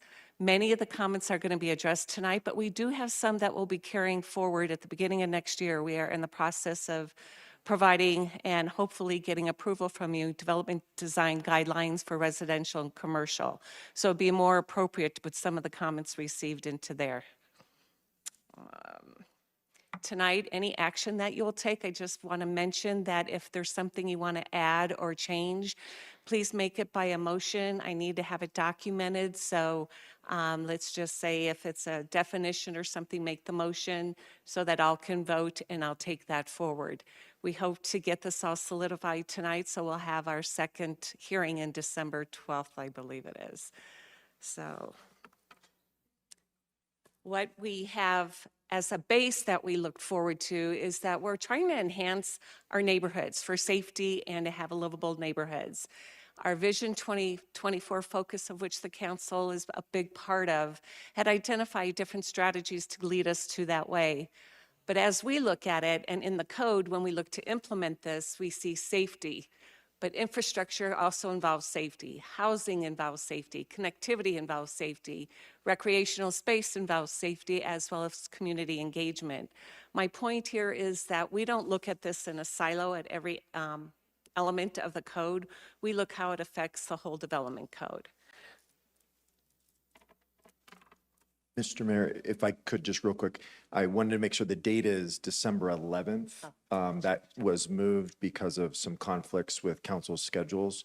So December 11th, and then it's not a second hearing, it's just the final, the adoption. Council will do the final approval of it. Thank you. then the general plan is another guiding principle for us, because our general plan calls up for us when there's a need to update your code, the town needs to take action to do so. We've looked at standards such as signage, parking, building design. Again, some elements will be in the code and some will be in design guidelines, but this all affects to improve our livability. That's the ultimate goal for our residents. We want to make it the safer community, which we decided that even looking at our graphics, and I have to say we presented when we had hired a consultant to help us with our graphics to demonstrate what our goal is for each. So it's easier not only for our planners, for the departments, but for our residents to understand what we're relaying the information to them as we go through the process. So our Chapter 13 zoning code also, this is only half of the elements that we look at.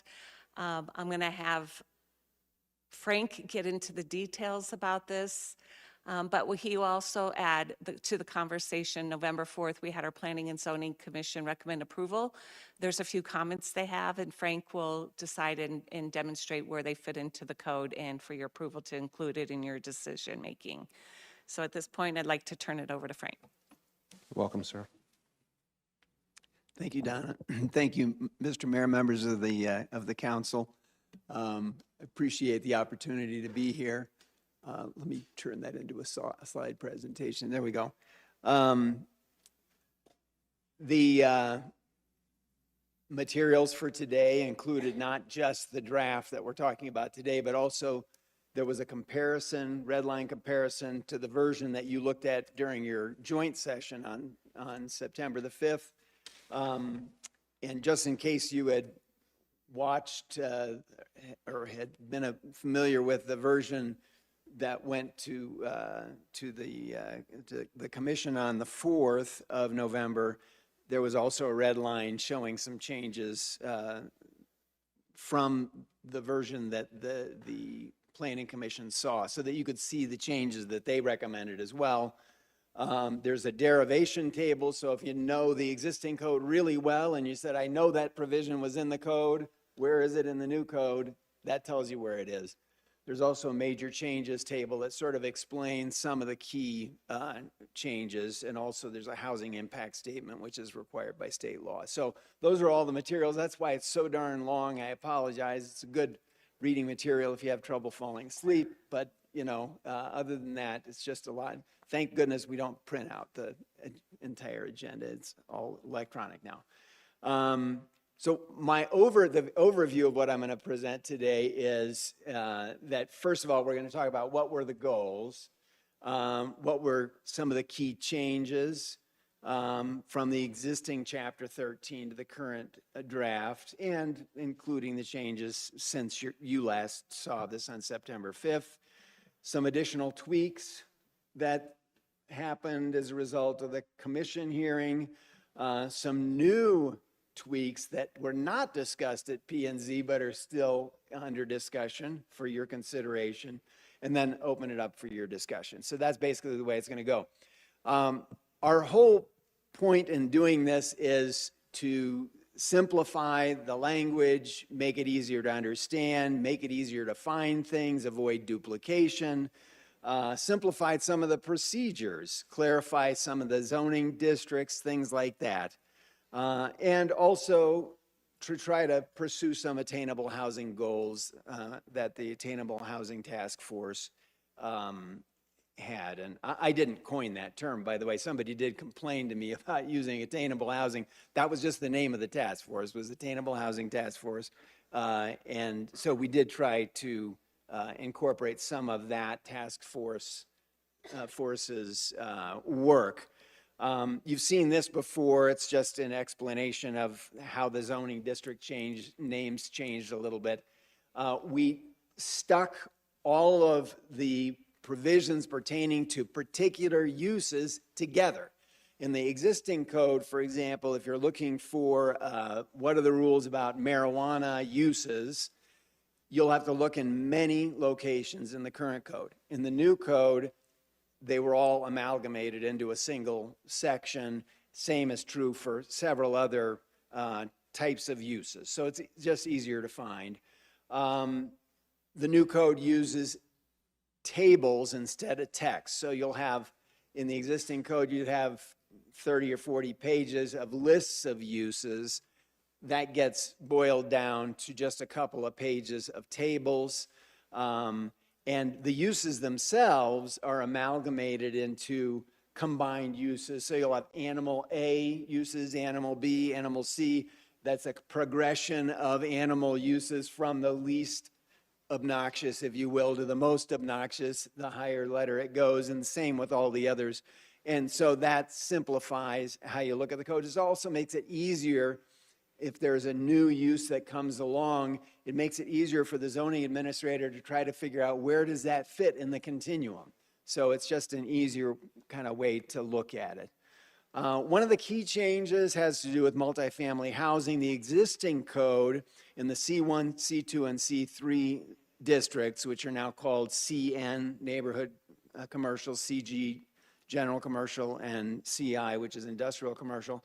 The current code allows multifamily in 25% of a one-story commercial building in those zones, or on upper floors of multi-story buildings.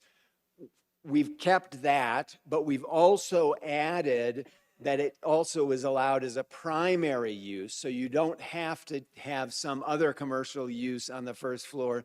It could be allowed, multifamily, as a primary use if allowed by a special use permit or through a rezoning process in these same zones. So it expands it just a little bit.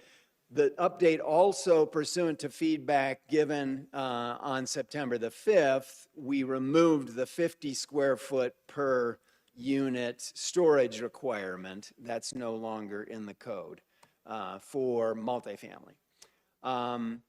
Another key change has to do with factory-built buildings. Now, a factory-built building is a building that's basically built to building code standards. So it meets international building code, but it's built in a factory and then hauled to the site. So in every respect, it has the same construction quality as an on-site built home, but it's built in a factory, then brought to the property. The existing code is a little bit ambiguous about whether these are permitted in all stick-built, if you will, locations. The revised code makes it very clear that, yes, they are allowed in all stick-built locations. So they're treated just like a stick-built home. I will point out that many communities have covenants, conditions, and restrictions that prohibit them. Our code doesn't overrule those covenant CC&Rs, and so those will still come into play. And in those locations, obviously, because of those private contracts, they still won't be able to do factory-built dwellings, but in any event, under our code, they will be permitted. One of the other things is, since you have to bring it to the site, there are some siting requirements, and we have a separate chapter of the town code, chapter 15, that deals with siting requirements, and it includes factory built dwellings, and that will still apply. And of course, those don't apply to a stick-built home. All right. Another change that was made based on the discussion at the September 5th meeting was, if you recall, I had proposed to open up the MH zone, what's called I guess in the current code it's R1 MH, and now in the new code it's just MH zone, where mobile homes are permitted. I'm sorry, manufactured homes are permitted. That I had proposed, pursuant, with some staff feedback, to open that up to allow the home of my own homes to be allowed in that zone. And the feedback that came back was, well, why not just allow stick-built housing there? So that actually simplified things a little bit. So that actually is now carried into this version. The MH zone does allow site-built, stick-built homes in that zone. Another key change is manufactured homes. right now in the existing code, manufactured homes, so these are homes built to HUD, national HUD standards. Those homes are only allowed in the R1M and R1MH zones. They'll still be allowed, obviously, in the comparable zones in the new code, which are the RM and the MH zones in the revised code.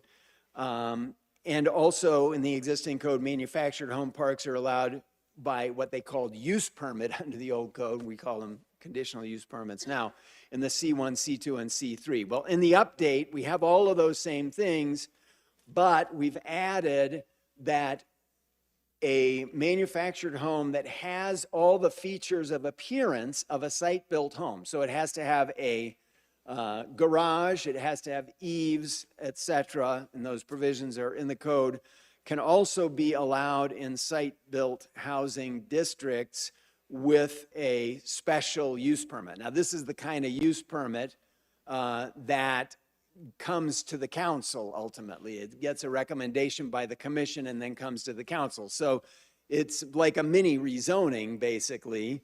But if they go through that entire process, or if they go through a full rezoning and ask for manufactured housing in one of the traditional zones, this would allow that kind of site-built looking manufactured housing in those zones.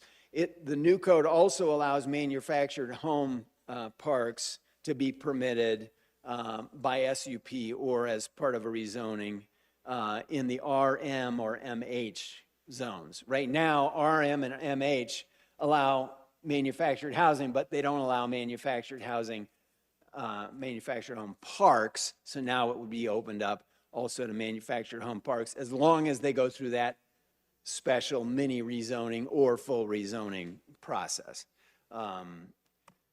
The next key change is the terminology from use permit to conditional use permit and special use permit. Under your current code, under the existing code, you have something called a use permit, but that terminology actually under your current code has two different procedures. The normal use permit procedure is to go to the Board of Adjustment for issuance of a use permit. And then if there's an appeal, the appeal goes to the council. But for things like telecom, uses that are a little bit more impactful, if you will, those, even under the current code, have to go to the council. They must be approved by the council. Under the revised code, I've taken the Board of Adjustment out of the picture. I don't have anything against the Board of Adjustment. I don't want you to think I have anything against the Board of Adjustment, but under the state law, Board of Adjustment has some particular duties. They give variances and they interpret the zoning code.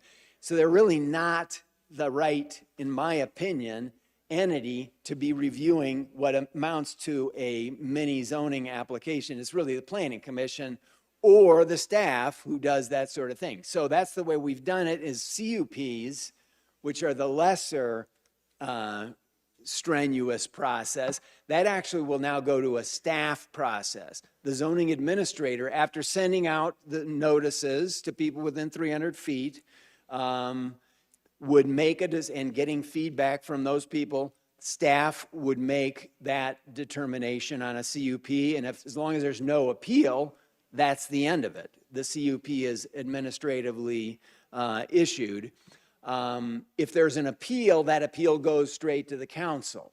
So the council would then decide it. And the council itself, if you hear about a CUP situation, you're one of the people who can appeal it. So if you want to hear a case that's going to a CUP, you always have the option to have it come to the full council for consideration. So that's the CUP process.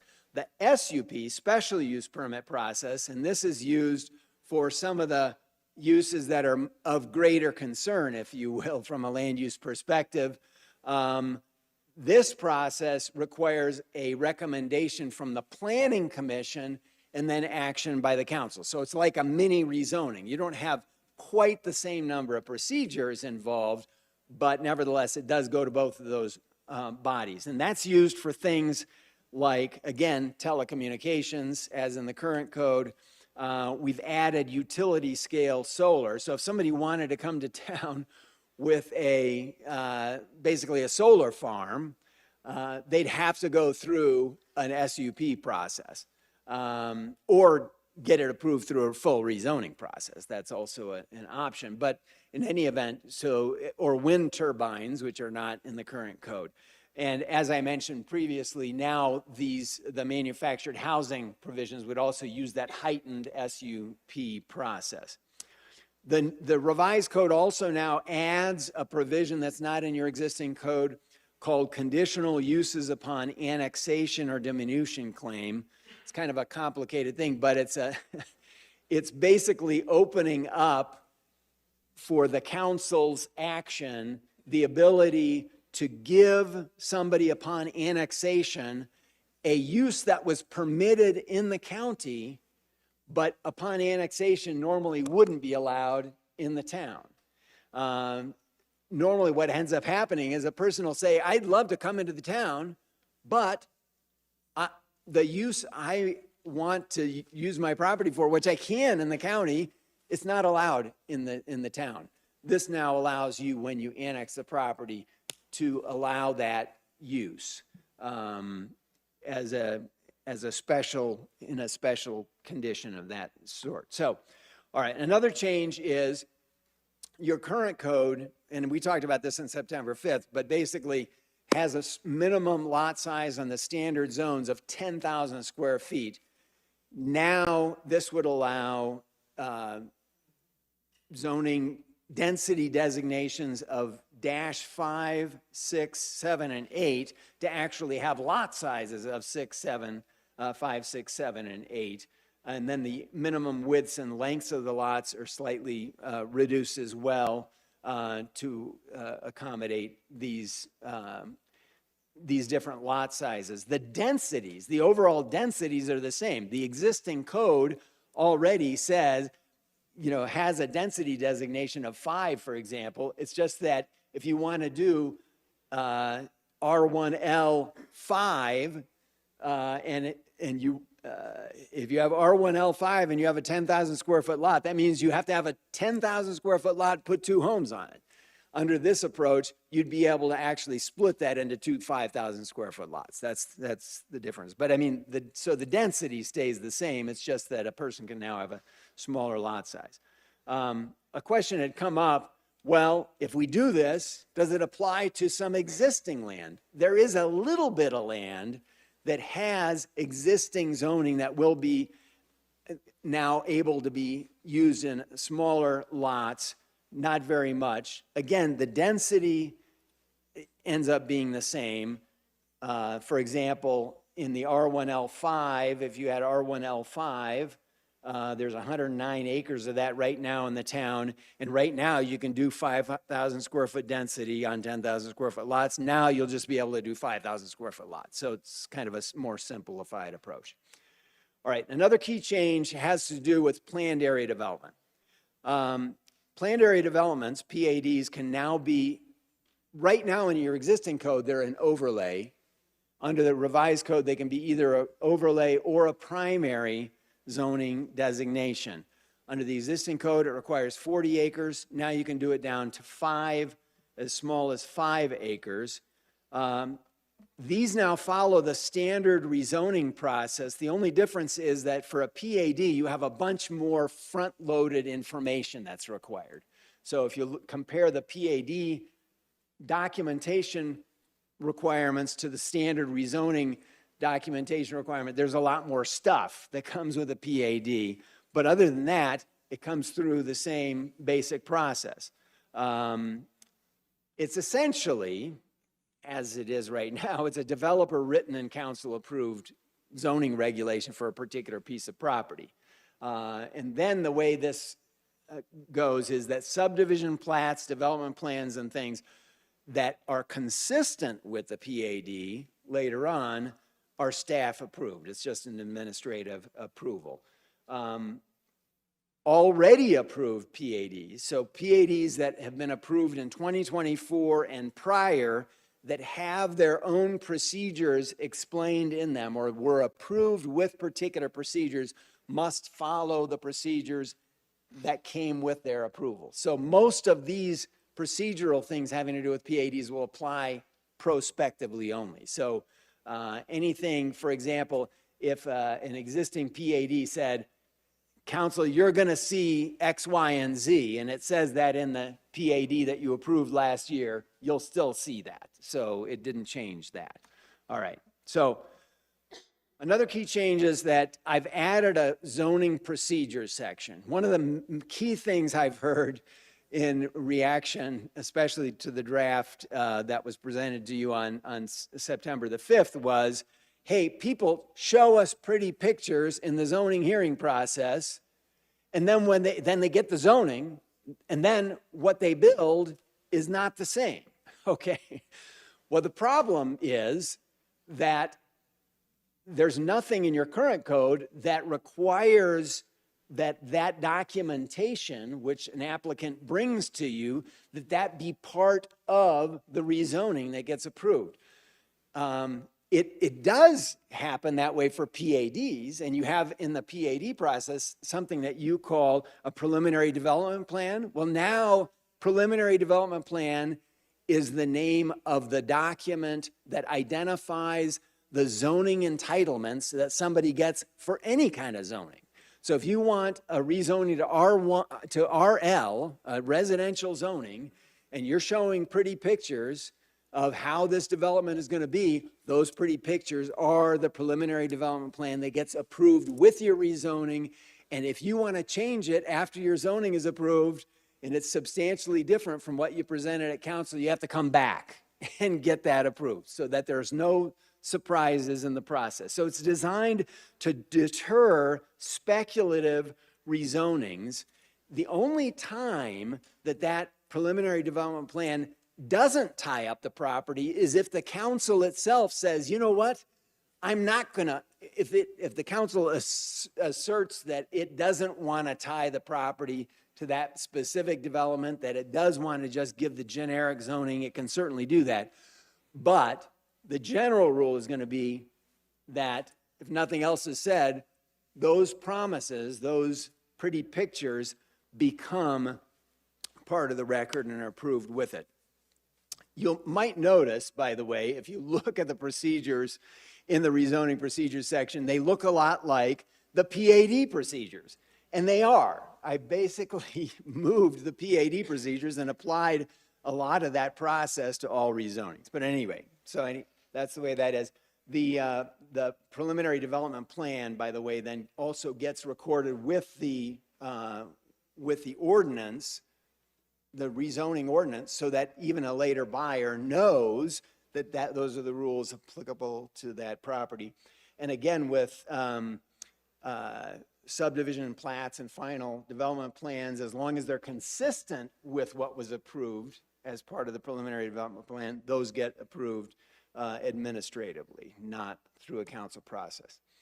Another key change is, and this was actually added after September 5th, the legislature this year adopted a shot clock for rezonings. It applies to all rezonings except for PADs or rezonings in historic districts by state law.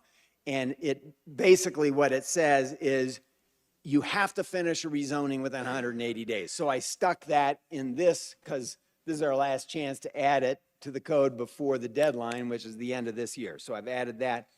Another little change is I was going to put land splits, which are in the existing chapter 13.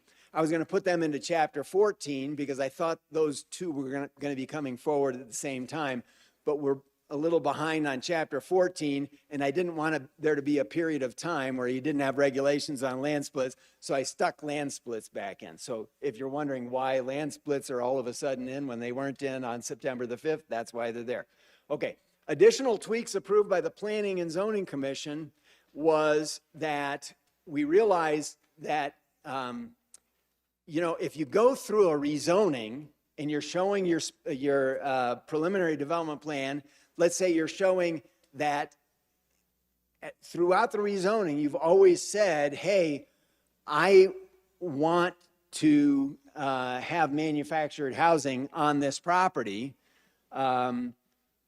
If manufactured housing was a SUP or CUP use, for example, in that zone, we wanted to make sure that you didn't have to, as soon as you finish the rezoning, go back and get an SUP or CUP. In other words, you've already gone through the process. So uses authorized by CUP and SUP can also be approved just by the rezoning. So as long as it's clearly part of the rezoning process, you don't have to repeat the process. That's all that thing was that was added.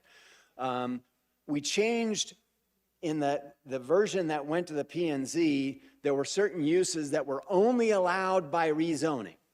Out of a concern for uniformity of uses permitted in zones, we've changed those to also allow them to be permitted through the SUP process, which is the mini rezoning process. Another thing that was added and discussed in front of the P&Z was that standard engineering practice always takes precedence over whatever you approve as a preliminary development plan. In other words, you're not engineers. You see what I'm saying? So somebody might show you a pretty picture and you say, hey, that looks great, that's super. But then when somebody presents it to John Latier for approval, you know, he says, that's interesting, but trucks can't turn that tight. You know, I mean, so engineering requirements are going to overrule anything in the zoning entitlement documents. So that's in there. I made a mistake in the SUP process that was in your September 5th thing. I failed to repeat the procedural elements of the SUP process, so I now stuck those in. The clinic definition now expressly includes all aspects of ambulatory care. And by the way, we got a letter today from the hospital, and they're actually suggesting a simplified version of the definition of clinic. And that's even simpler than the way I did it. And I certainly have no objection to using theirs. But basically now it includes all of those elements that you would see for ambulatory care. And now it also, pursuant to action by the commission, a model home, during the time it's being used as a model home, can be used as a real estate office. It used to say it can only be used as a real estate office for selling homes in this subdivision. But how would you know? I'm not sure how you'd even enforce that if you wanted to.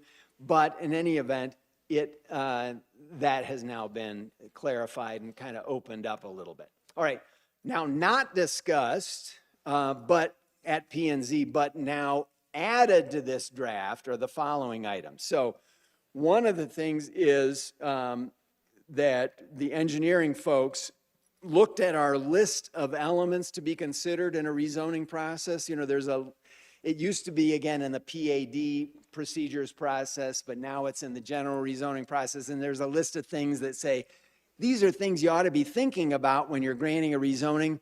They felt that we ought to be looking at off-site mitigation as one of the items. So I've added that as one of the items. I realized after the commission made the change on model homes that there was another section I needed to change. It says model homes may be open to public inspection only between the hours of 8 a.m. and 9 p.m. I realized that somebody with a real estate office might say, oh, that means I can keep my real estate office open at any time. I just can't show the model homes between 8 a.m. and 9 p.m. I thought, no, I don't want somebody making that argument. We'll just say model homes may be open only between those hours. So it's a minor change, and you can see the red line strikeout that I'm suggesting, that I made in this draft. There's also a provision when I added the thing I forgot to add to the SUPs. I realized I was repeating things twice, and I hate repeating things twice. So I created a separate section where I could combine things that apply to both of those procedures. So minor thing. Anyway. And also there's a slight change to the conditional uses upon annexation and diminution provision just to change the nomenclature, because it's not really a conditional use permit. Those are conditional uses that are allowed in those situations, but they don't get a conditional use permit. So it's minor little wording thing. All right. So there are a few new requests that have been presented. You know, people are constantly talking to us. And we realized that we thought we ought to bring these to your attention for your consideration. One is that there was a staff request to add to the nuisances and hazards section a provision that prohibits, quote, activities resulting in the spillage of oil, gasoline, or other hydrocarbons onto a paved or unpaved surface, unquote.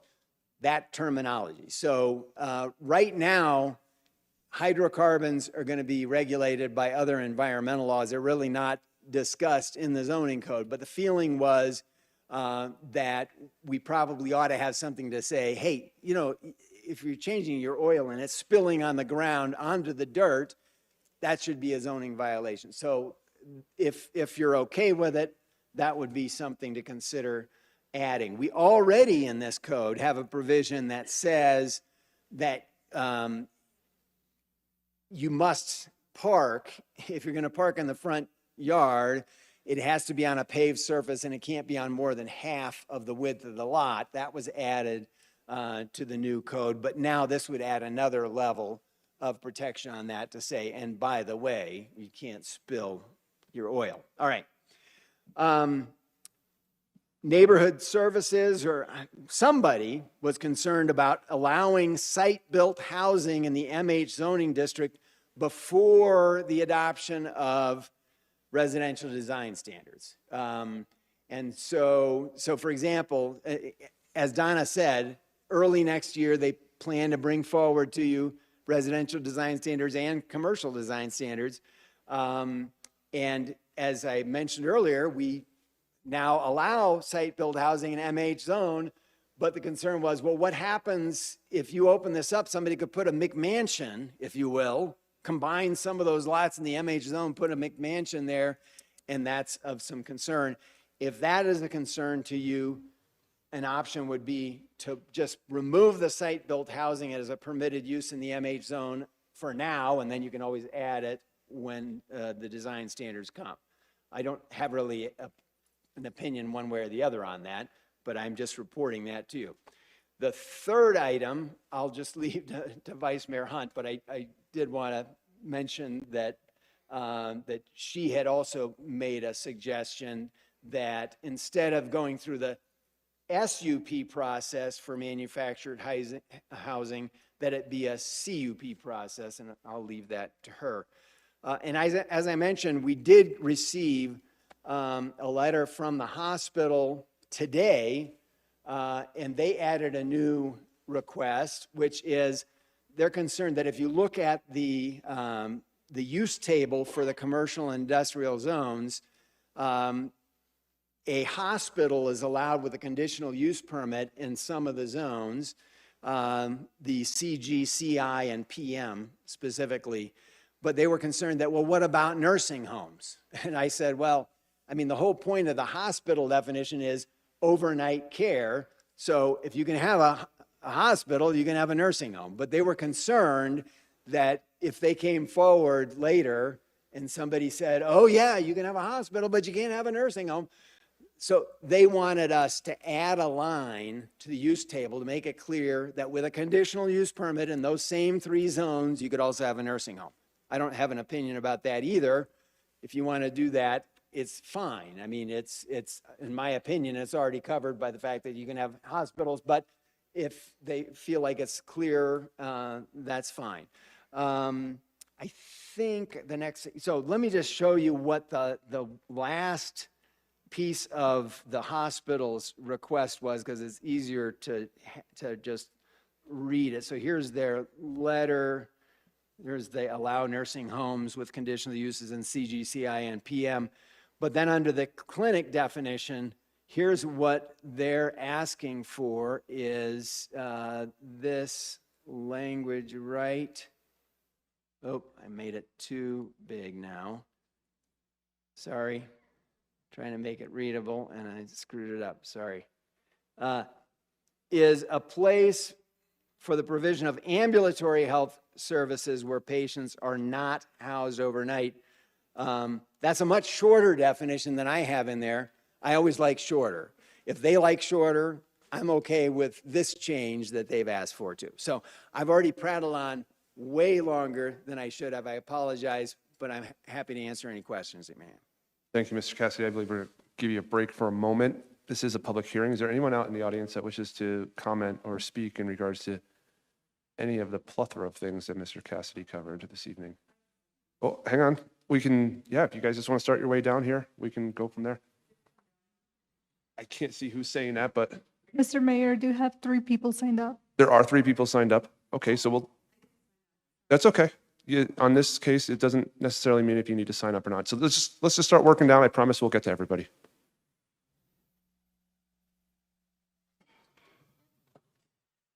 John Rocha. There you go.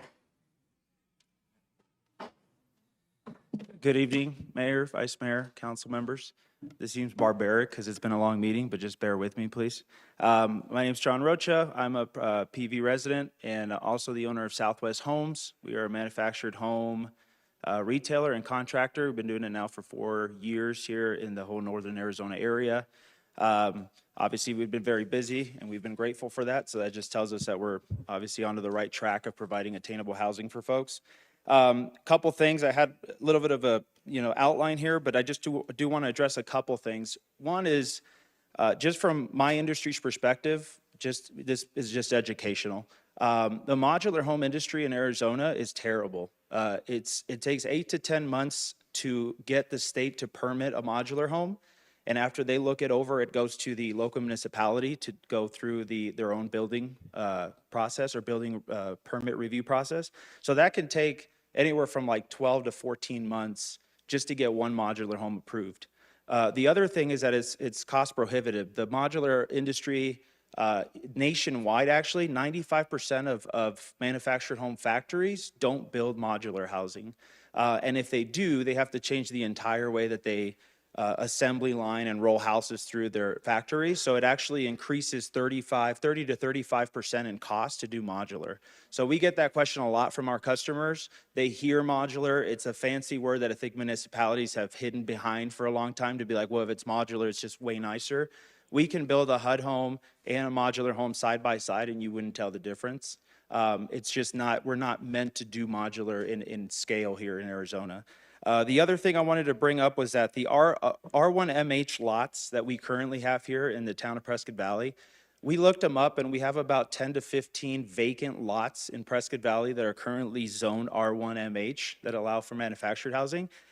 2 of those are probably buildable. The other, call it 10 to 12 or 13 of them are in flood zones. So if you look at the map at Prescott Valley, they were all bought by the town to run drainage through. So there's very low opportunity to use what's existing. So even converting that to the new MH district really leaves us out in the dust like we're accustomed to, kind of the redheaded stepchild of housing, really. We've been here for a long time. So I wanted to bring that to your attention as well. The manufactured home to site built stipulations, just real quick, they're permanent foundations, 2x6, upgraded insulation just to what site built is. There's studies at 70 to 80 years old of lifespan on these buildings. They're all financeable, FHA, VA, USDA. So that was actually something new that happened this past February of this year, where Fannie and Freddie said we're treating them the same because they look the same, they're built the same. So I guess our concern is that we have no problem making sense of this we don't want them to look bad in bad neighborhoods. We just want the site build design stipulations to go into the CUP because it seems pretty wild to think that it has to go through the same process as a wind farm, solar farm for the council to be sitting as a second regulatory body or review body for a building permit. That seems pretty crazy. The CUP still allows. You're going to have to start wrapping it up. Okay, yeah, real quick. CUP just allows the control for anybody that's opposed to a home like this in an existing neighborhood to voice their concerns. Council has power to come back and also stop it. It just seems to be the most reasonable path forward. Thank you, sir. For your time. Ms. Betchold? Okay, Patricia Betzel. Just a few comments, starting with a technical one based on my healthcare experience. With your clinics, you don't really want to limit it by stating no overnight stays, because if you have a ambulatory surgery and your surgery occurs at 4 p.m., you have your recovery time and you have observation time. And oftentimes that will take a patient technically overnight. So instead of that, we typically say less than 24-hour stay, and that equals ambulatory. On the other issues, changing how we process the CUPs, the staff only really takes away public comment. This is especially important, again, from my healthcare experience. When you introduce a hospital, for example, into a community, hospitals are wonderful, but they are incredibly disruptive to domestic life. You have ambulances, police cars, high-intensity noises. They run 24/7, et cetera, et cetera. That is something that the public needs to comment on, and I'm sure there are other uses that you're thinking about having the staff approve that the public really needs to know about. Your comments at the beginning concerning enhancements to neighborhood seems to be contradictory to the town's efforts to provide attainable or affordable, whatever we want to call it, housing. When we artificially designate certain things that a small group of people feel makes things nicer, you really are taking away the American dream from some people, because you're opposing your opinions about what we should have in a home, including paving driveways. When you own 2 acres, you don't necessarily have to pave anything. You can use DG or whatever. So restricting oil spills, I totally get that. Telling people that they can't have an unpaved driveway and use DG instead, for example, especially in this area, is really prohibited and expensive, incredibly expensive. And I don't think that's fair to people. This is America. When you buy a piece of land and it's not in an HOA, you have expectations of some freedoms unless it's a safety issue. Other things about speculative rezoning, a little bit harder to understand.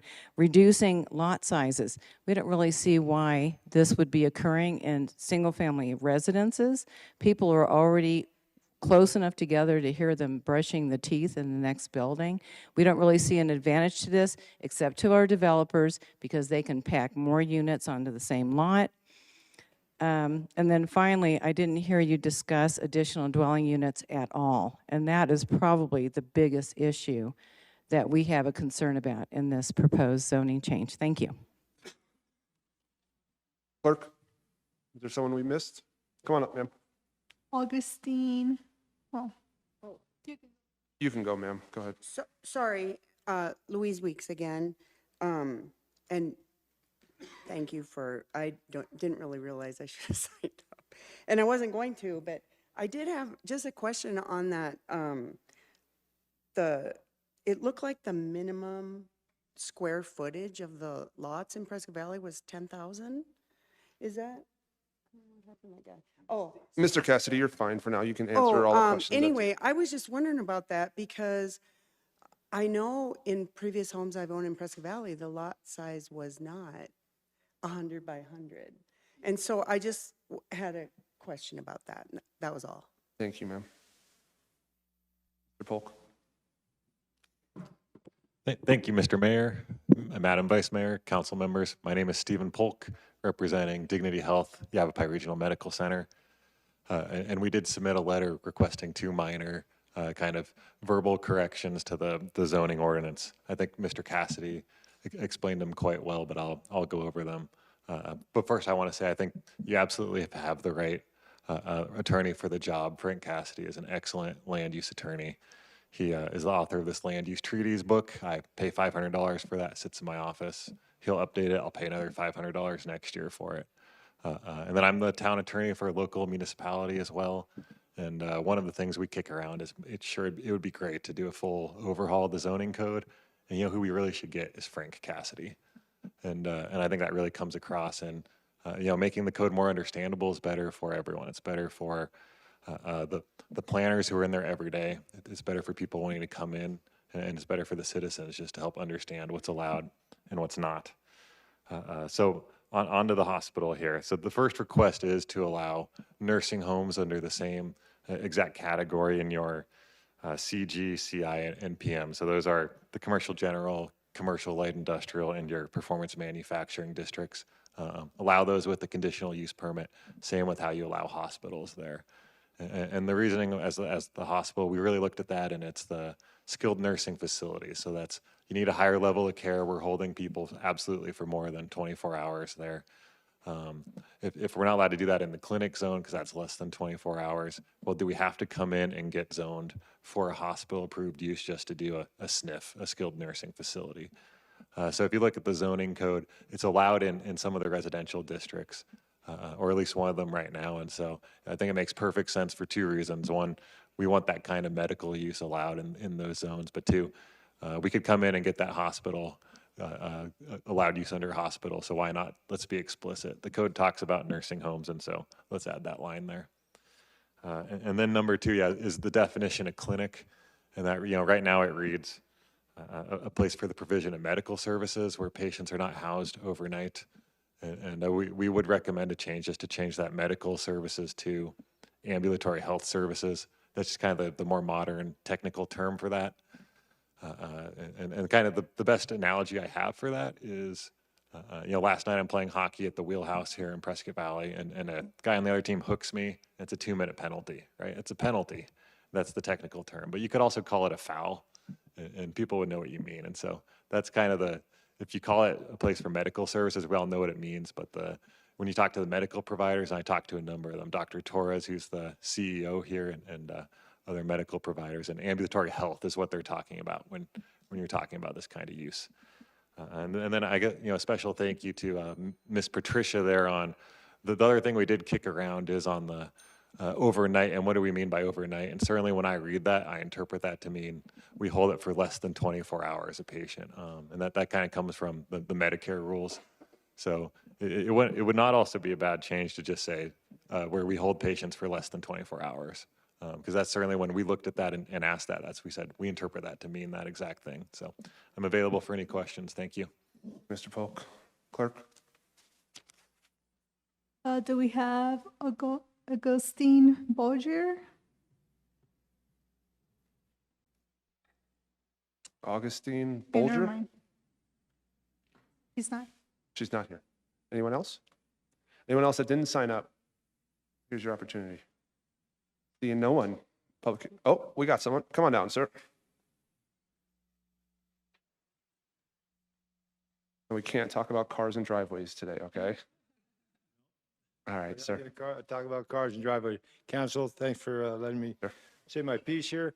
We talked about hazardous material being dripped on driveways and asphalt and dirt roads and dirt. I've been around my neighborhood probably for the last 6 months, 7 months, and I've had vehicles with the cherry pickers engines hanging off of them, motorcycle parts. The whole front yard's full of automobile parts, trailers, stuff like that. And that's why I came before the council and before Donna and Gilbert and a few of other people, because I feel our neighborhood is now becoming a mechanics area, and it doesn't need to be. You got a garage, maybe you need to clear it out.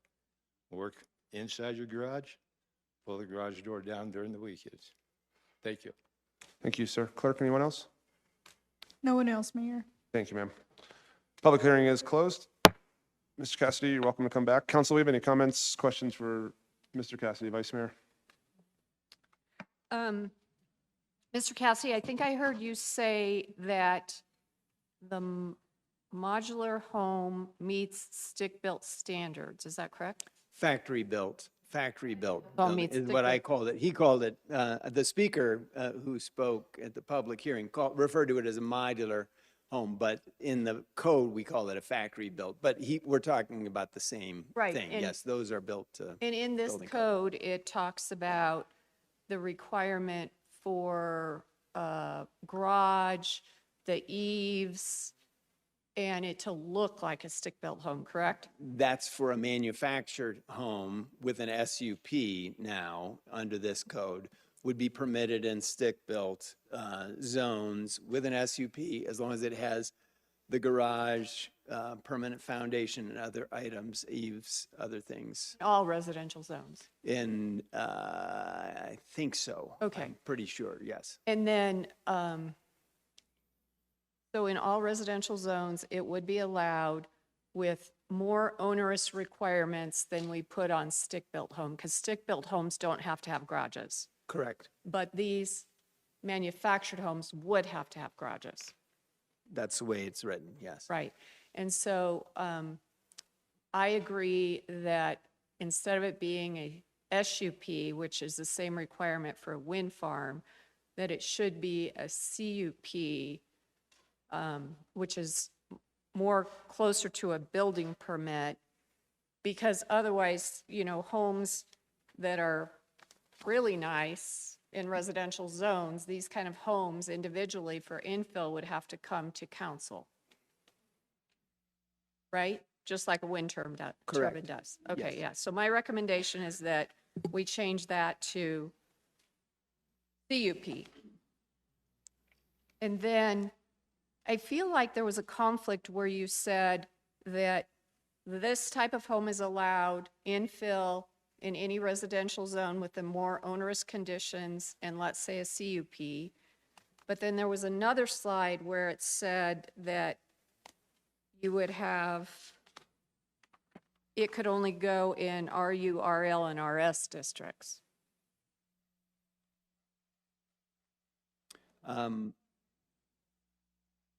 RU, RL, and RS those are the districts, yes. Okay, Those but- are single-family home districts, though. And those are all the single-family home Those are the districts. single-family Okay. home districts, yeah. Factory-built and manufactured homes can Yeah. go in any single-family homes with the more onerous conditions and a CUP. Right. The only other single-family residential district is the, what's called the mixed-use zone, which they already allows the manufactured homes. That's why I didn't mention that in that list, so. Great. And then, so the requirements for the PAD, the change in the PADs, is much more onerous than what we do now. Well, I'm sorry, Mr. Mayor and Madam Vice Mayor. No, actually, it's pretty much the same. The only difference is that we apply many of those requirements to all rezonings. We add those onerous elements of upfront studies are only added to PADs, not to just a typical run-of-the-mill rezoning. But I think I heard you say it's going to go everywhere now. Yeah, the preliminary development plan goes to all rezonings, but some of the studies, traffic studies and other things, not all of those are required for every rezoning. There's a longer list. If you look at the PAD application requirements, there's a longer list of application documents required with a PAD. Great. And so that means that we have more onerous standards up front so that the project is more transparent to residents. Yes, Donna's shaking her head, yes, thank you for that. And then I will also want to make a motion that the ambulatory definition says a place for the provision of clinic is a place for the provision of ambulatory health services where patients are kept less than 24 hours. Before we continue, Vice Mayor, if we're going to be doing changes, we will officially make a motion, and we'll just hold off until we do motions. Okay. Hold that thought, please. So then, and then my only other comment would be that skilled nursing is allowed by CUP in the commercial and industrial zones, because we have skilled nursing all over this CG zone already here. Great, thank you. Councilwoman Schumacher. Just had one quick question. When you were talking about the PDP, the preliminary development plans, that they're going to have the pictures now attached to The them as well. pictures, anything that they present to you through the rezoning process becomes part of the preliminary development plan and gets approved with the rezoning. So what they promise you is what they're stuck with. That's And then essentially is what that made available to the public so that they can also view it? it is part of, in fact, it's available to the public just going to the recorder's office, because as part of the recorded with the rezoning ordinance, they have to record also the preliminary development. And it will So now be an yes. attachment for a permanent record. So I Correct. appreciate that part Permanent so much too as well. Thank you. Yes. Mr. Cassidy, thank you for your hard work on this matter. Thank you. If you'd like, I could answer some of the questions raised. One of them, people said, how about ADUs, accessory dwelling units? We don't allow ADUs in this code. They are not permitted in this code. There was a thing about, well, how can you require pavement on a 2-acre lot? It doesn't require that. It only applies to smaller lots, so that was not correct. I can't remember what some of the other things were, but if there were some questions, follow-up questions from the comments that were made, I'd be happy to answer those.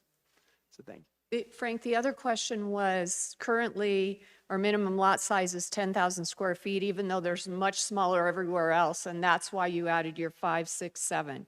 Yes, that was it. Thank you for reminding me of that. There are several instances where existing lots are smaller than 10,000 square feet. One is that any lot that was created before the town was created, and there are quite a few of those from back in the day, those did not have a 10,000 square foot minimum.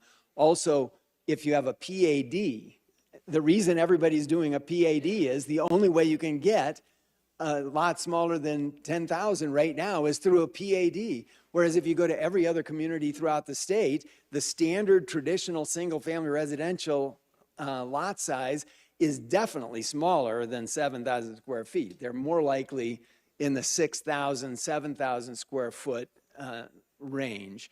So this just allows you to permit the normal kind of housing without them having to do a PAD. And then, Mr. Cassidy, I concur with what Mr. Polk said about how wonderful you are. Thank you for all your time on this. Thank you, staff, for all your time. I know you guys put a lot of blood, sweat, and tears into it. I remember us talking early on that we were going to try to make the application for mines and SUP. Did we change our mind on that? Mr. Mayor, Madam Vice Mayor, we did, I recommended not doing it. I didn't put it in and I don't recommend doing it. And my concern is that if you place that kind of restriction, right now mines aren't even discussed. And obviously a person who has mineral rights is, if you place new requirements on them and basically say you can only do this with an SUP, for example, in the high-intensity industrial zone, you're going to likely get a takings claim from somebody saying, my minerals are in this area here.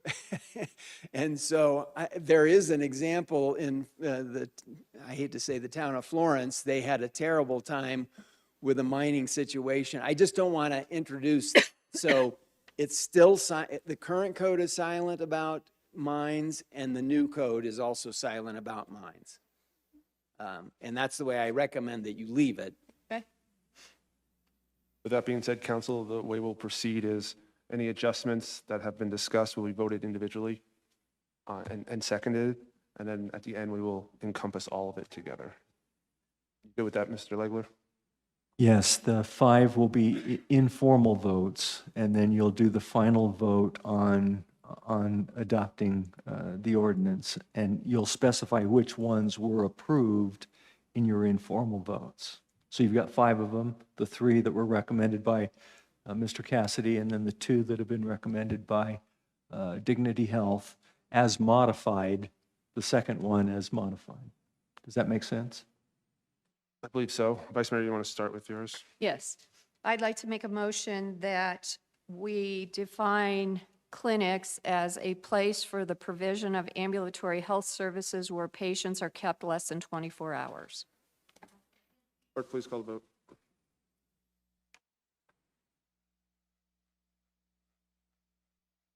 Councilmember Freund. That passes unanimously, Mayor. Mr. Mayor, I'd like to make a motion that says that skilled nursing facilities are allowed by a conditional use permit in all commercial and industrial zones. Is that a conditional, a permitted use? No, it's a conditional use, but it was only in the CG, which is the general commercial, C2 under the current existing code.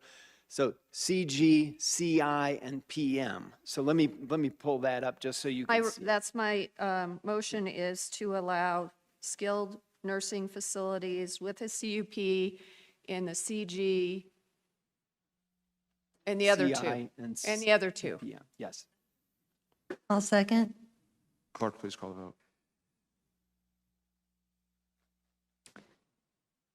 That passes unanimously, Mayor. Thank you, ma'am. And then my other motion then is to allow manufacturers / factory-built homes in all residential zones with the more onerous requirements, permanent foundation, eaves, and a garage with a conditional use permit. I'll second. Clerk, please call the vote. That passes, Mayor. We are now up to what? We've done 3, then there are the 2 that were recommended by Dignity Health, and we need to, I already did Dignity Health. Thought we already handled that. Is that not correct? no, those are the, Yeah. Mr. Polk, I'm seeing that's Yes. covered. So we have those 3 those are covered. covered. So now we Frank, do the, it's Frank's motions now, right? Yes, then I had a few that I wanted you. pull those up again, please, sir. I will. Can we take those as a group or not? I'm sorry. Here we go. Well, you already took care of the third one. The first one is simply adding the spillage of oil, gasoline, and other hydrocarbons provision to the nuisance. I make that motion. I'll second. Mr. Legler, are we good with that? that's good. Call the vote, please. Can you put that back up, Frank? That passes, Mayor. And then I make a motion that stick-built housing is not permitted in the MH zone. So hang on a second. I would like to speak on that. Okay. So, Mr. Cassidy, so what you're saying is we have a manufactured home area that you think it'll be detrimental if someone was to buy 3 lots and put a home on there? Wouldn't I, if I own a manufactured home, wouldn't I welcome a site-built home on my street to maybe up the neighborhood? Wouldn't that make it better? Mr. Mayor, yes, this one was actually not, I didn't make a recommendation on this. I'm just reporting the recommendation I heard from staff. So I'll defer to staff for that. But the comment that had been made was the concern about a McMansion being built on a combined lot in. I own a manufactured home and there's a McMansion across the street. I would love it. I think that Yeah, would be the I greatest would thing. think, So, if someone wants to make a motion, feel free to, but that's just my clarification. I just wanted to Okay. make sure that's what we're. So we don't have to make a motion on that because it's No. already in. Okay. No, it's not in. It's not. Right now, stick-built in the current draft that's presented to you, MH zone. So we want to stick-built leave will it. be allowed in MH. So if you leave it as is, stick-built will be allowed in MH. Was there a page 2 to this? No. Okay, so we're done. The earlier page was already in this draft, so I already made these changes in the draft, so you don't have to talk about those. So with that said, can I make a motion to approve the zoning code with the motions that were just made? Yes, Madam Vice Chair, or Vice Mayor, we're ready for the main motion. Okay. So I make a motion to read ordinance number 2024-947 by title only on 2 separate occasions, then place the same on final passage, including the motions made and approved tonight by electronic vote. I'll second. Clerk, please call the vote.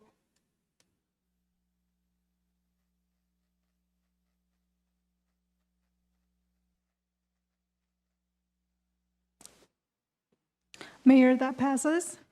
Thank you, ma'am.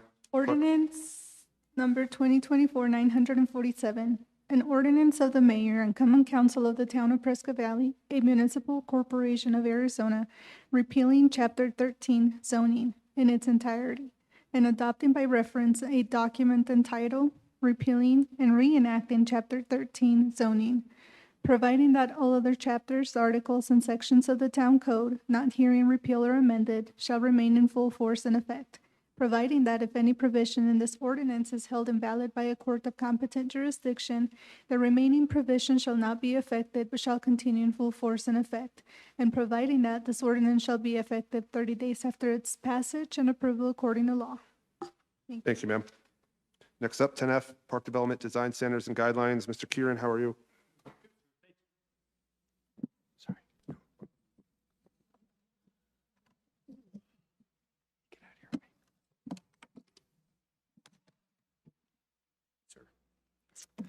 Mayor, Vice Mayor, Council, thank you so much for having us here tonight. We're bringing back before you the updated Park Development Design Guidelines and Standards. And with that, we hope that you'll see fit to adopt them through the attached resolution. Last week, we brought you the executive summary for everything that's been updated within the document. And if you have any other questions for me right now, I'd absolutely love to answer them. Council, we covered this in depth last week, I believe it was. And do we have any additional questions for staff? Seeing none, I'll entertain a motion.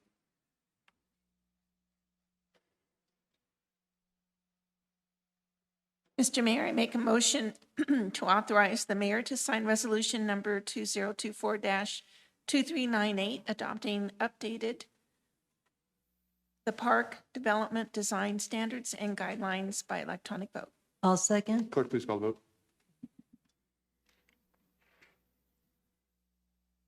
Councilmember Dickinson, thank you. That passes unanimously, Mayor. Thank you, ma'am. Next up, 10G, reallocation of Fain Bridge, ARPA funds to playground and library projects. Sir?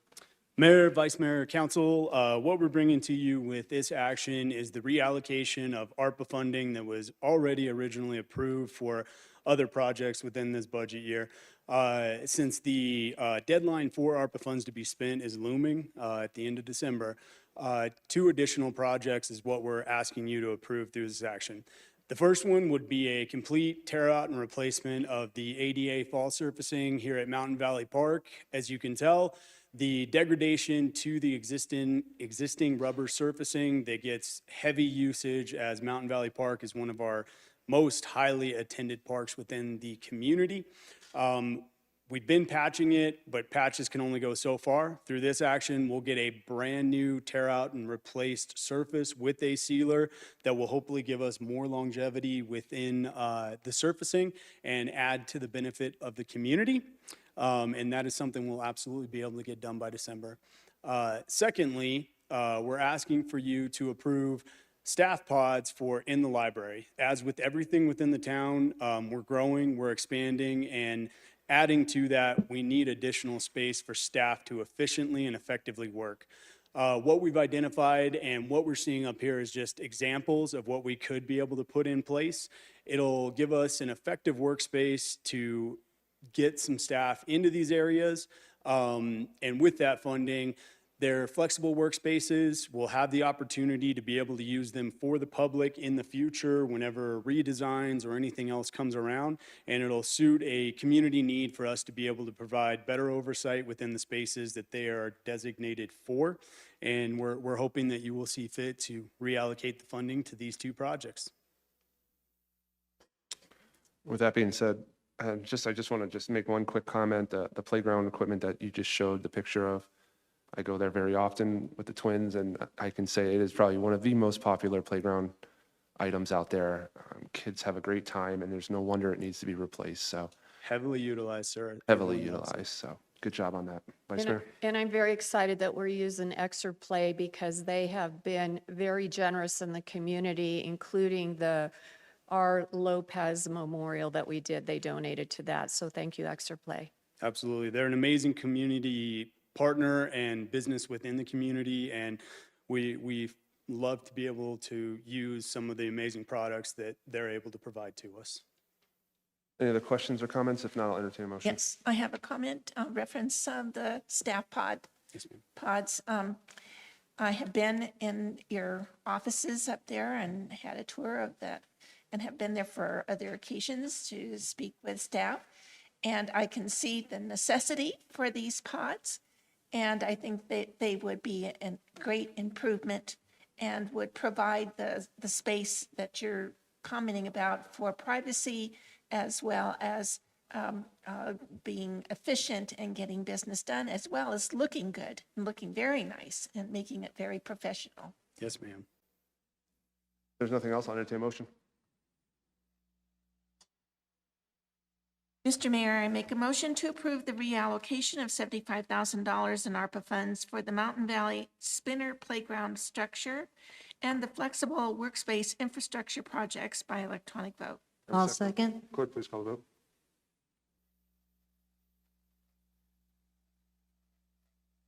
Yes.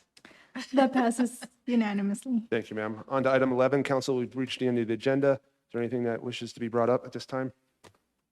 Seeing none. Thanks, everyone, for sticking it out. Have a good night.